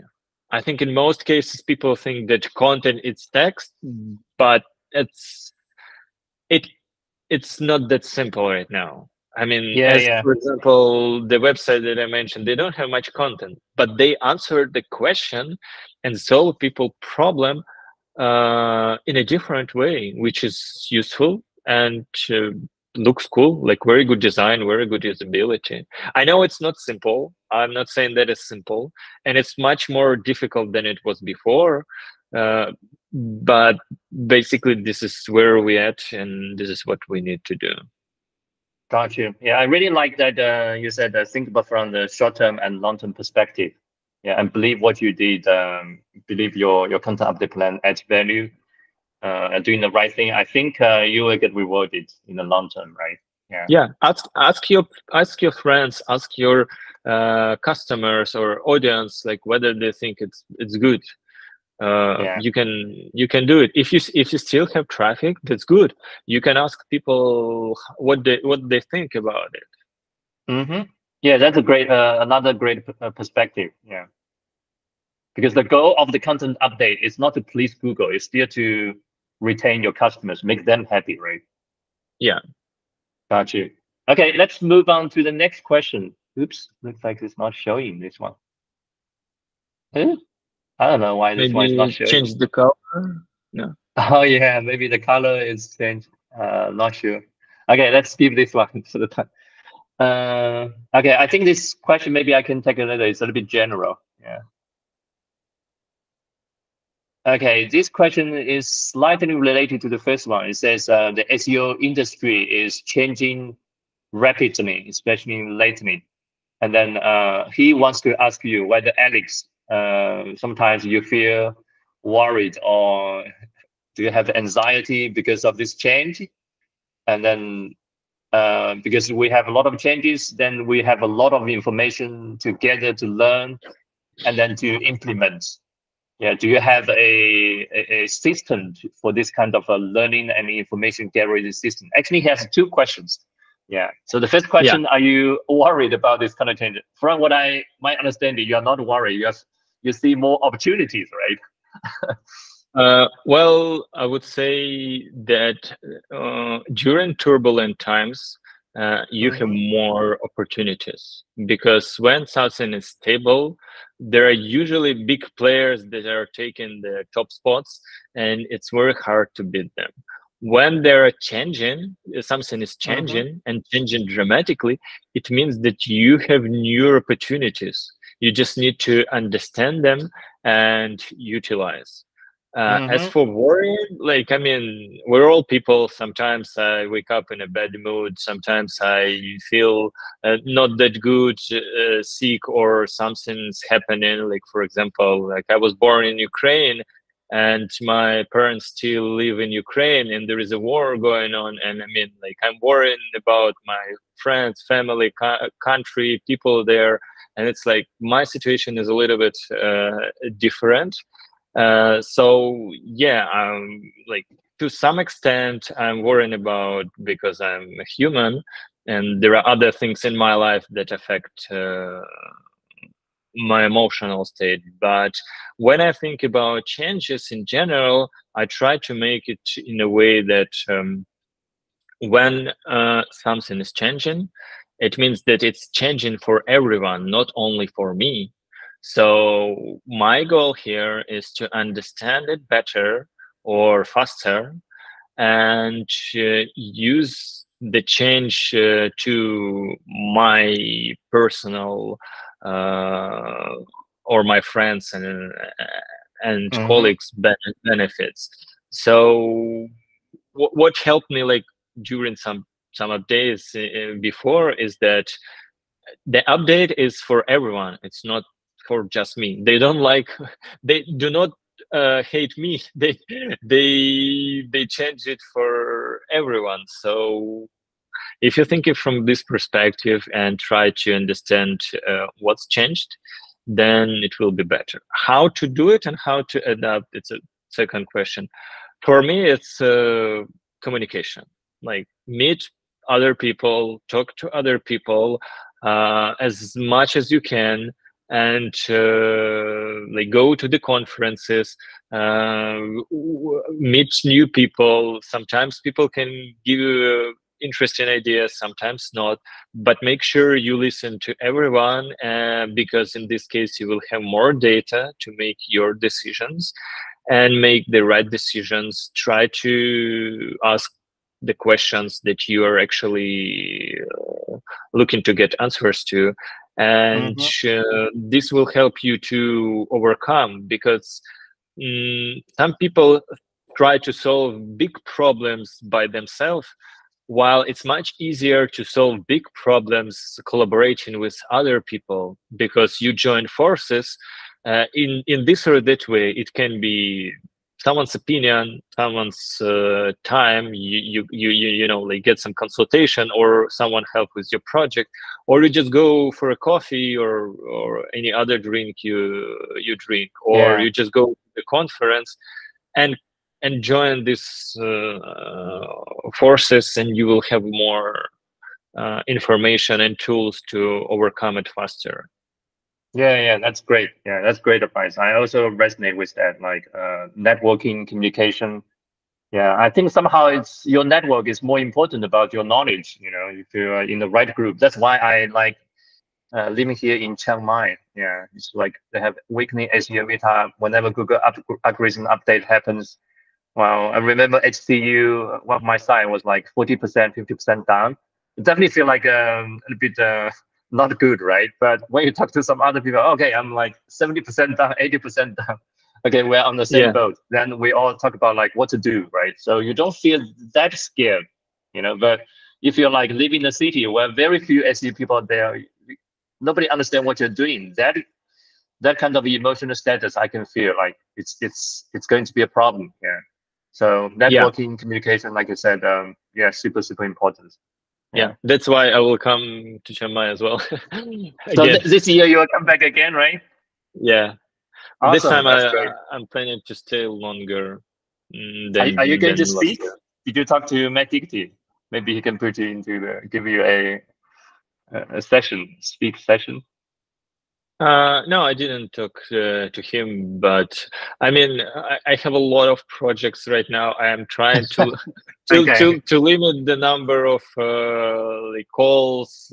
I don't even write articles often right now because I don't have time. I have like projects to work on and some tests, and yeah, it's just a lot of things to do. Got you. Yeah. All right, let's move on to the next question. Oh, wow. This question, Eric actually asked us 3 questions. Do you want to take it or not? I want to ask you. Maybe I can answer them later on. It's about okay, AI. Yeah, let's go. Yeah. Yeah. The first question he asked is like, for AI, is there anything we can improve, like how to leverage AI tools to for SEO. Basically, he wants to know whether you have any experience or suggestions or takeaways using AI for SEO. I mainly use AI for analytical tasks. So what I mean by this, if I'm doing the research, like on the industry, so for example, if the person comes to me and say, like, help me with the website, and I need to understand the audience, like what are the pain points, what customers really need, and what is present right now on the internet, I mostly use AI to help me understand it faster. Like I prompt on understanding the customers and see what's going on. Then I use it for analyzing some parts of the competitors. Like, for example, I check like how can you check the information gain? I mean, I usually pick the websites that are doing well or have something unique and compare them to see if, like, you know, if it's something really new, if it's really useful to readers, whether people really need it. And I know some people use it for analyzing some data, like user retention numbers, but I haven't used it for these purposes.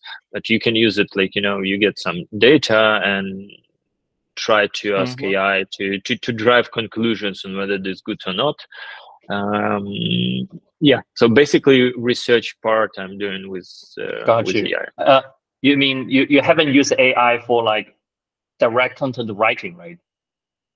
I did. I have some websites mainly built to using AI content. I mean, is it? Yeah. Is it? How is the traffic? Is it going well, or still too early to observe? Yeah, they are going well, but they are not monetized with affiliate marketing. Okay, got you. All right. So the structure of the page is totally different. So yeah. Got you. I think his second and third question, you actually answered it, either in what you just said or in the previous like a discussion we talked. Okay, let's go to the next one. Okay, this one, this reader is actually has 5 questions. Let me think. Okay, how to organize it.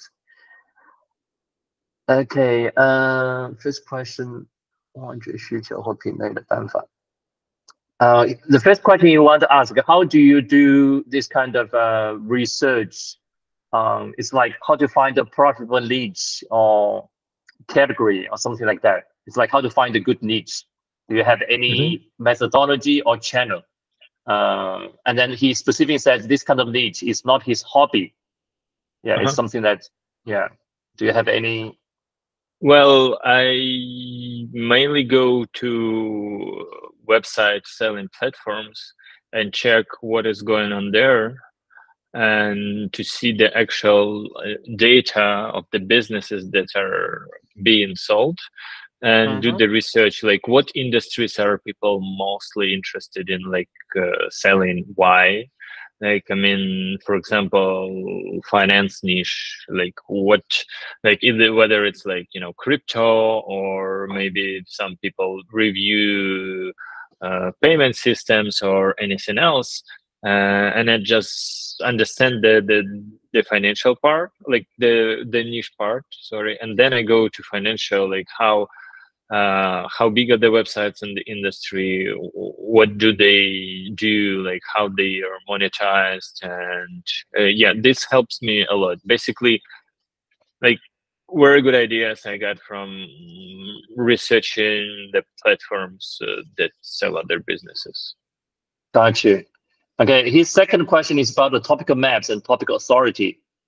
He want to know how do you create this kind of topical maps? Is there any way you can pick an example, like maybe swimming pool, like you talked about?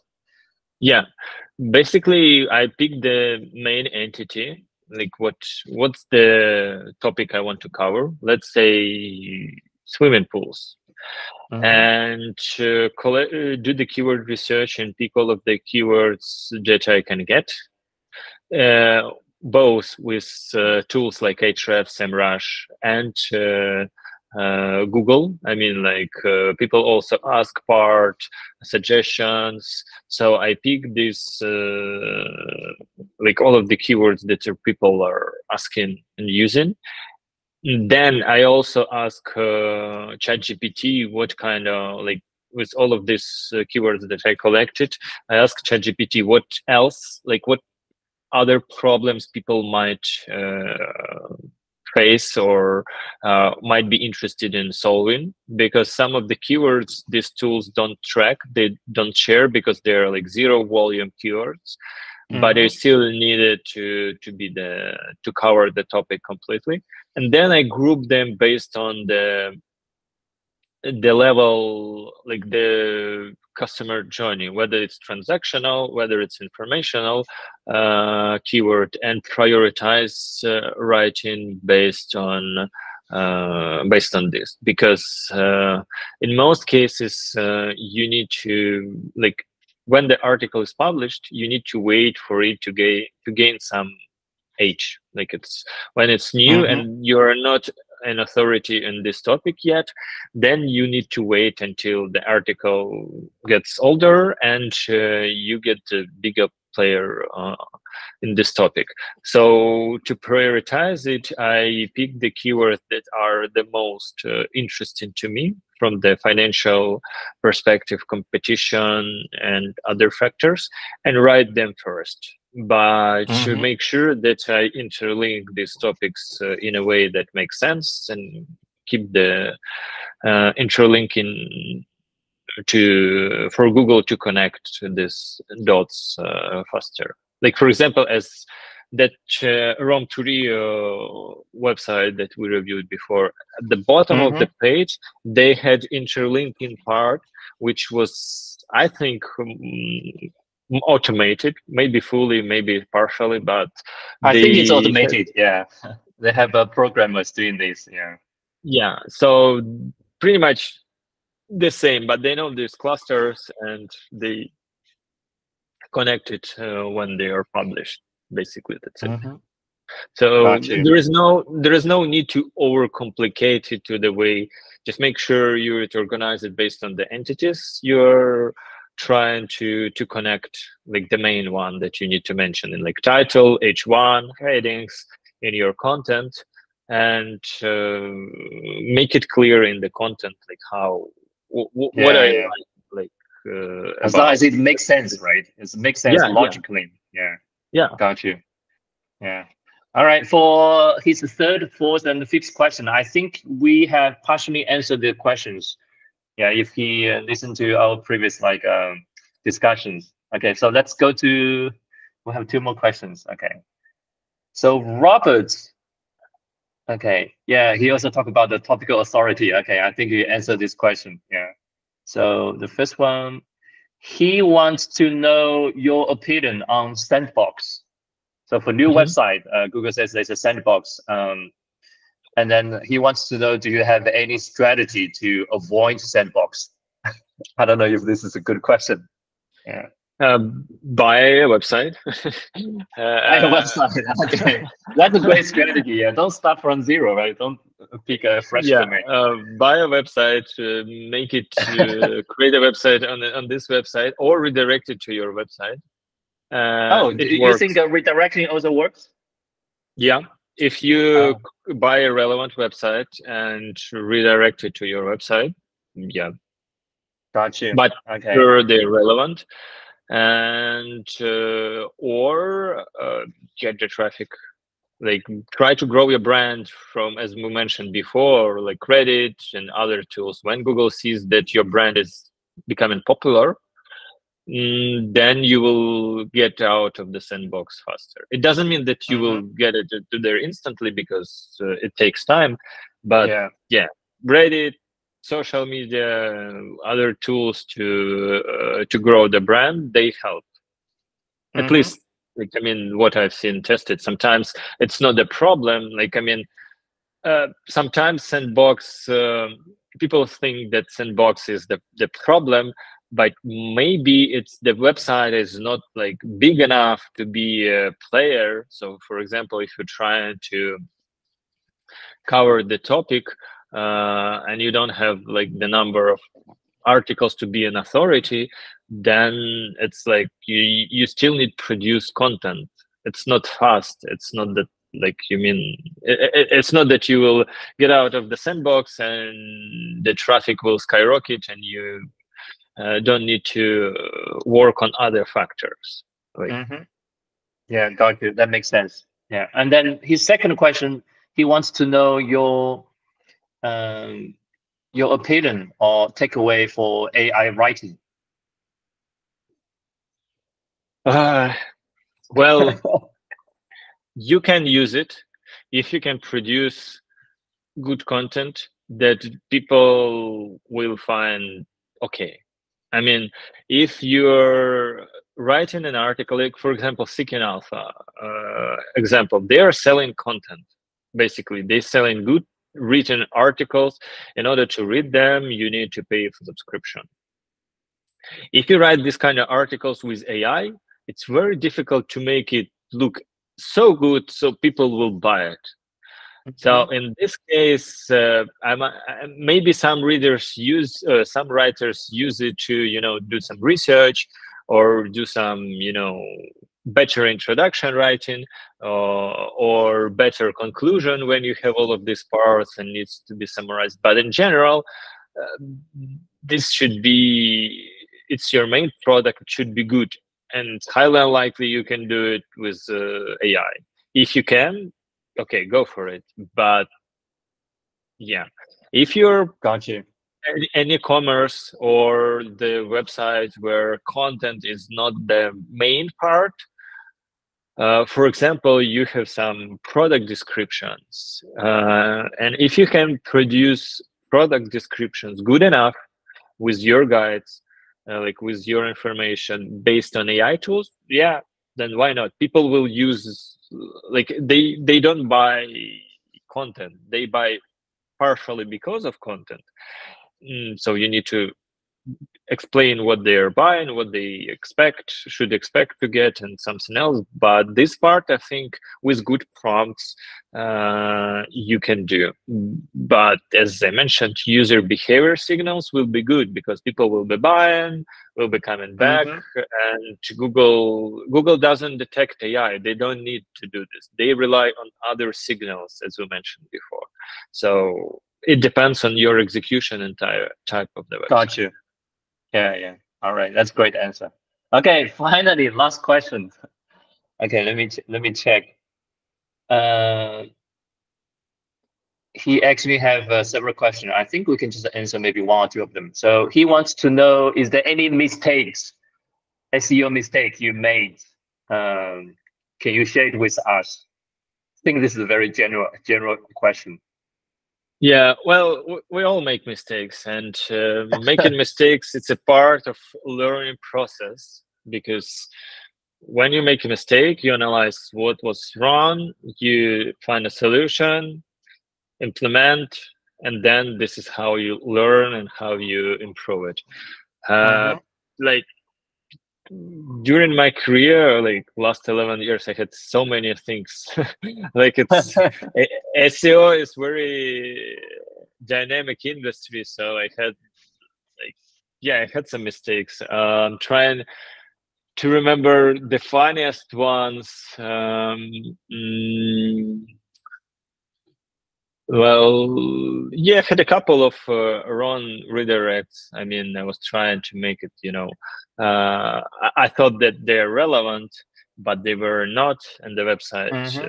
You're talking about 301 redirect, right? Maybe yeah. It was like 2018 or 19. Yeah, the websites were kind of like close, but I was trying to, to merge not super close topics, and I did a mistake when I redirected to one website that was not super relevant to another, while I thought they're close relevant, to try to understand what's the age of the relevance, like how can you make it this way. And yeah, that was part, because I experiment quite often. So I like some of them don't work, but other mistakes. Probably in the beginning, yeah, it was in the beginning. I was more like, you know, risk tolerant, let's say it this way. I was doing a lot of lean building things that were working, and then they suddenly stopped working. So I was like, okay, and that's probably not working anymore. So a lot of mistakes were like when things stopped working, and I was like, okay, they might still work, and then over time you realize, okay, they are not working, especially with links. Yeah. Gotcha. Looks like I think these are not really mistakes, right? I would say it's just lessons. So when you did this, you understand the industry, the trends a little bit more, so you actually avoid making the same mistake. Actually, that saves your time and the cost as well, right? Yeah, speaking from the non-perspective. Yeah, fully agree with you. Mistake is like, it's how you personally treat it. Like mistake is usually like something bad, like people consider it's bad, but in most cases it depends on like how often do you repeat the same mistake. If you make a mistake and then you don't make it again, then it means you're learning. If you're making the same mistake again and again, like 5 times a day or whatever it's often, then it means that you're not learning, and this type of mistakes are bad. So you need to create the system where you do it. I can talk about days and nights about the mistakes I made, especially about hiring, you know, making the decision to buy a website, big decision like that. You know, it's very costly. But I never regret, you know, if you don't do it, I would never, you don't know, you always want to do it, but when you do it, it's not actually that easy as you thought, you know, when you do it, you know. 100%. Yeah. Oh, well, actually, you reminded me about like one, hiring mistakes. Yeah. Yeah. Okay. I remember we can chat more. Yeah, we can chat more about this in the future. I think I tried to hit it within two hours. It's been too long already. Yeah. Okay. Actually, he had. Oh, okay. You can go ahead. Sorry. No, I was trying to say that it was good. I really enjoyed it. Awesome, that's great. Actually, Eric has one last question. It's very specific. For SEO project, do you do it 100% by yourself, or is it partially outsourced? I believe the answer is pretty clear, right? Well, it depends. I mean, I don't do I don't do 100%. Like with all of the projects, I can't do it by myself. Everything. It's just impossible. So when I need to create the design, I have some designers I work with. Development, I work with web development team. If I need to get some link building, I have some like team that is like doing haro quoted backlinks. I have team that is doing like outreach. Basically, my main role right now is more like strategic managerial. I'm very involved and do it by myself only, like strategic parts, planning, execution in some ways. But actually building links and writing content and developing websites, no, I don't do this because I have teams that I work with and I mainly guide. But all of the processes that are strategic, I do it by myself. Like, for example, I'm right now working on a very big project and we're like building the project from scratch. And this part is like, I do it by myself with some people who I kind of consult with because they know the industry better than me. In that industry, so I plan it with like I ask some questions, but I do the planning, strategic part, like creating the structure, the functionality we need to implement, the content we will write, like the research that we are doing, it's also done by me. Like, for example, keyword research, I sometimes outsource some parts, but in most cases I do it by myself to understand the industry. If it's something new to me, yeah, so kind of like this. I would say mostly execution on what to do. On doing this, I delegate, but how to do it, I create and define by myself with the help of some people. For example, if it's a client, they know the industry better. I spend some time asking questions to understand their business and their customers better. So I don't, and only then I go and do the research myself to, you know, connect the dots and understand it. Yeah, that makes sense. Got you. Speaking of this, I know you are doing some agency work, right? So sometimes you take clients. Can you, let me share the screen. So can you tell us a bit more about your business? Like if they want to work with you, what kind of clients, what kind of industry do you want, you're interested in working with them? Yeah, yeah, we basically, in most cases, we work with mid-sized businesses that have the product. It's mostly e-commerce or SaaS products. And we work with them on the SEO part. But as we mentioned before, it's like SEO is a part of marketing. So we try to help them with the general growth of the business, mostly relying on SEO. And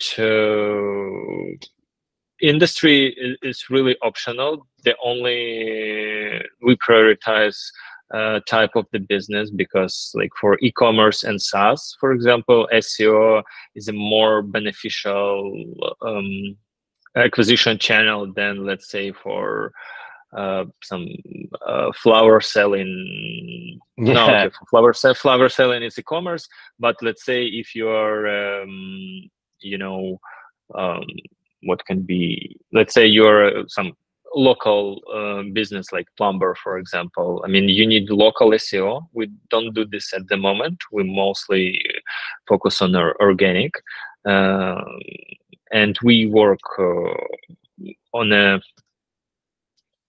kind of collaboration consulting base, let's say this way. So we integrate with their existing team and help them to grow this business. What we do differently, and why we're better than some other players on the market, is that we actually care about the brand by like we charge some monthly fee plus success fee in terms of like percentage of the revenue that we drive. So for example, if the business is making, let's say, 100,000 per month and we grow it to 150 with mostly SEO, then like this 50,000 difference is that we get some commission from it. And this way we align our goals with the business goal, because in this case we prove the business that, okay, we are actually caring about you more than a lot of SEO agencies consulting that they charge like fixed fee and that's it. Because if we do our work better, then we earn more and you earn more. So it's a win-win for both, and it keep honestly, it keep everyone more interested when they help other businesses to grow and get more financial benefit of it. Got you. That makes sense. Yeah. And how many clients can you take more right now? I want to know your capacity, just in case some of my blog readers they want to reach out. Yeah. It depends on the amount of work required, because we do not pick. We are a little bit.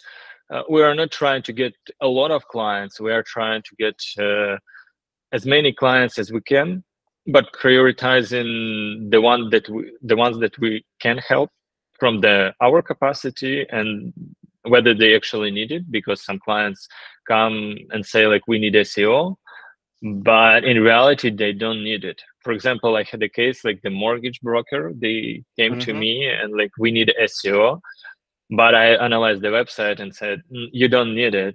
I mean, you have a website, but the way you understand SEO, you will just waste your money and time. So it's better to try use Google ads, Facebook ads, and once you establish a really good brand or you have the concept, you can come to us and we can help you. And got you. Yeah.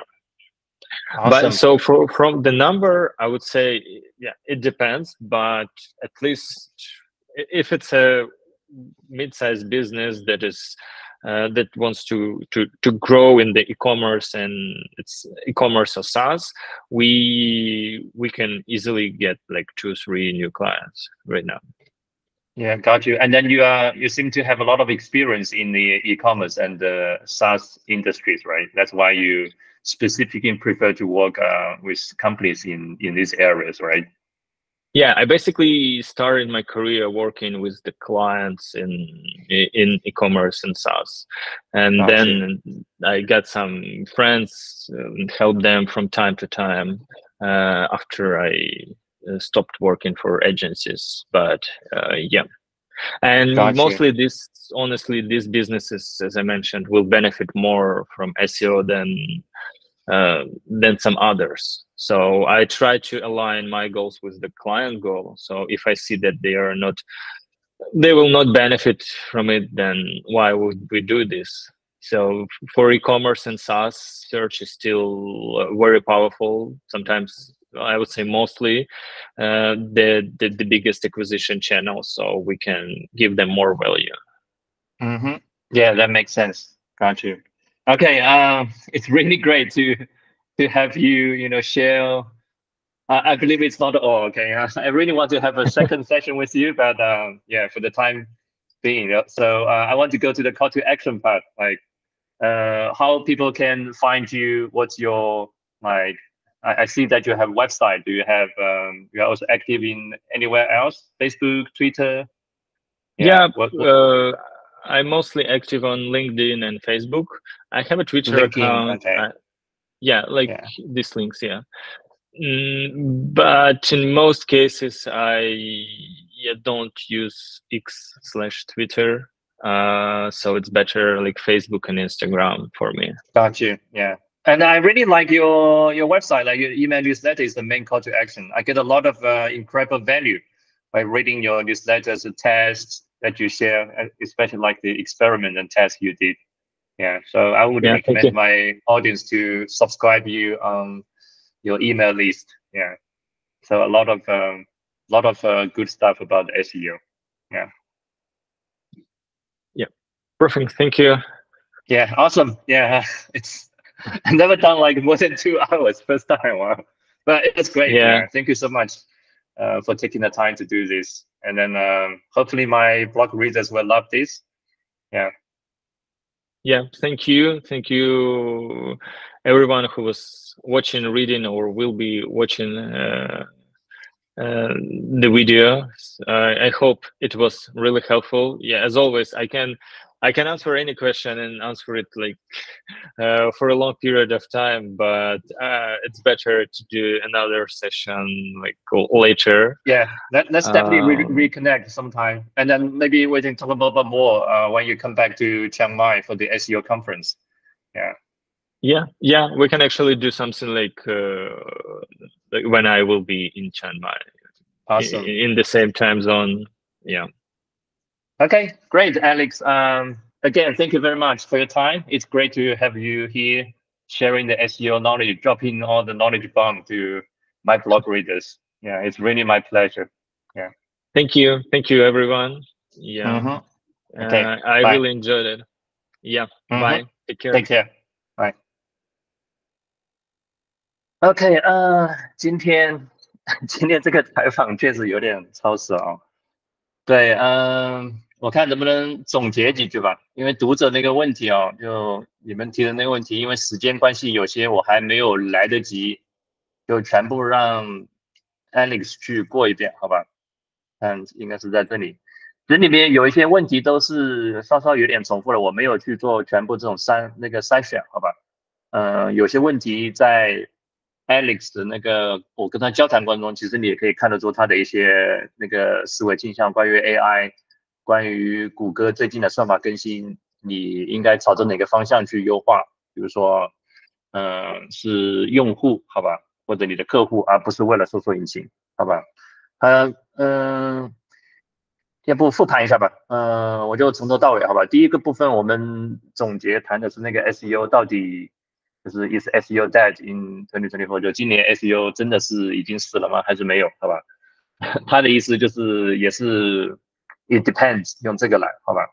对，然后另外一个点我印象比较深刻就是 SEO 在这种巨变的时刻啊，虽然流量很多内容站涨啊，这种流量下跌会对你造成一定的这种焦虑，但是你也要从长远看，那个思维方式要变一下，就是这个巨变的时候大家都不好过，包括大公司、小公司和个人，好吧？那个人的话，从这里巨变的过程当中，我觉得他说的意思就是更多是应该把它当成机会来看，好吧？不要固步自封，好吧？因为个人就像那个大海里面这种船一样，你是一个小船，那你掉头和你做了一些那个是比大船那个轮船的这种肯定是要快得多的，好吧？那你调转的快，你行动的快，那你或许在这个巨变的过程中你得到更多的机会，这是我印象深刻的一个点，好吧？然后另外关于那个算法更新 HCU 和那个核心算法更新 HCU， 它3个网站恢复的，应该都是把域名给改变了，好吧？改变了大概是比如说你以前域名叫 abc.com， 你可能后面要加一点点，比如说 abc 加一个字母或者加一个字符或什么的，好吧？在这上面大概是通过这种办法，然后里面的内容可以，如果你觉得内容质量没有问题，可以不用变，它是通过这种办法去恢复的，而不是就是已有网站然后去大量更新就是过时的文章，删除文章。他说这样也可以恢复，但是他应该目前还没有看到他这方面这种案例，好吧？对，另外一方面就关于这个读者的，我看一看啊，我先调转一下那个屏幕，就关于我们那个，这是谁啊？我忘了那里的网名了啊。关于那个案例分析，就是实时的这种网站那个分析的啊，看一看啊。对，这是我们一个做外贸小伙伴的网站，我也发给他看了，他应该也读了几篇那个博客的文章，好吧？看得出来他就是内容质量这一块是很多问题，还有提到那个 content freshness， 就是有很多文章应该都是2020年、21年写的，好吧？还有内容质量也是有点堪忧，就是他就说这个提升的这个空间还是蛮巨大的，大概是这个意思啊。对。OK， 最后一个关于内容站和 affiliate marketing 的未来，就内容站依然是可以做，但是呢，有可能不能成为，应该就是不能成为一个这种可持续的商业模式去进行，好吧？就是内容站就有点像是倒卖流量的这个中间商，你获得的都是以这种一次性的这种收入，那这个话从那个 financial 的这种角度看是。你的这个流量价值是偏低的，好吧？然后更不用说它在谷歌更新的时候，你被打击的风险也挺高，所以他的建议是能够朝着产品品牌方向发展，要有自己的产品，哪怕是这种信息类产品，卖电子书，卖一些文章，经常提到那个叫 Seek Alpha 吧，就是一个金融网站，卖那个电子书都可以，甚至好吧？然后他这里有做 email marketing， 对。所以是朝着这个方向去看。最后一个印象比较深刻的就是 SEO， 你不能把它当成一个主要的这种流量来源。就像我里面提到的，就是现在谷歌对于 SEO 这种它的那个趋势变成了这种，就是你想要从那里要流量，它现在不是了，它是要奖赏你流量，就是你是好的品牌，你有好产品，它会奖赏你流量，好吧？你做 SEO 很容易，如果你是为了做 SEO 那就很难，好吧？所以它这个整个那个风口是变的。所以你的话，在这一方面，你不仅要做 SEO 作为品牌，不管是电商还是 B2B， 还是哪怕内容站，你也要去开发一些其他的渠道，好吧？像论坛啊、内容站长啊，或者是去社交媒体啊，或者是广告啊，你这个多管齐下，就像整合营销一样，好吧？大概是这个意思。对，行，大概就这些。这一次也是第一次邀请这种演讲嘉宾来我们这里做客，所以时间把控方面我不是太有经验，好吧？对，也是跟 Alex 聊得比较好，他有时候比较能说，好吧？说着说着就停不下来，我也不想过多的打断他。对，所以2个小时，anyway，希望大家能够从这样的访谈当中能够获得一些价值吧。行，也希望大家多多支持我们的 YouTube 频道，好吧 ？OK，那就这样了，拜拜。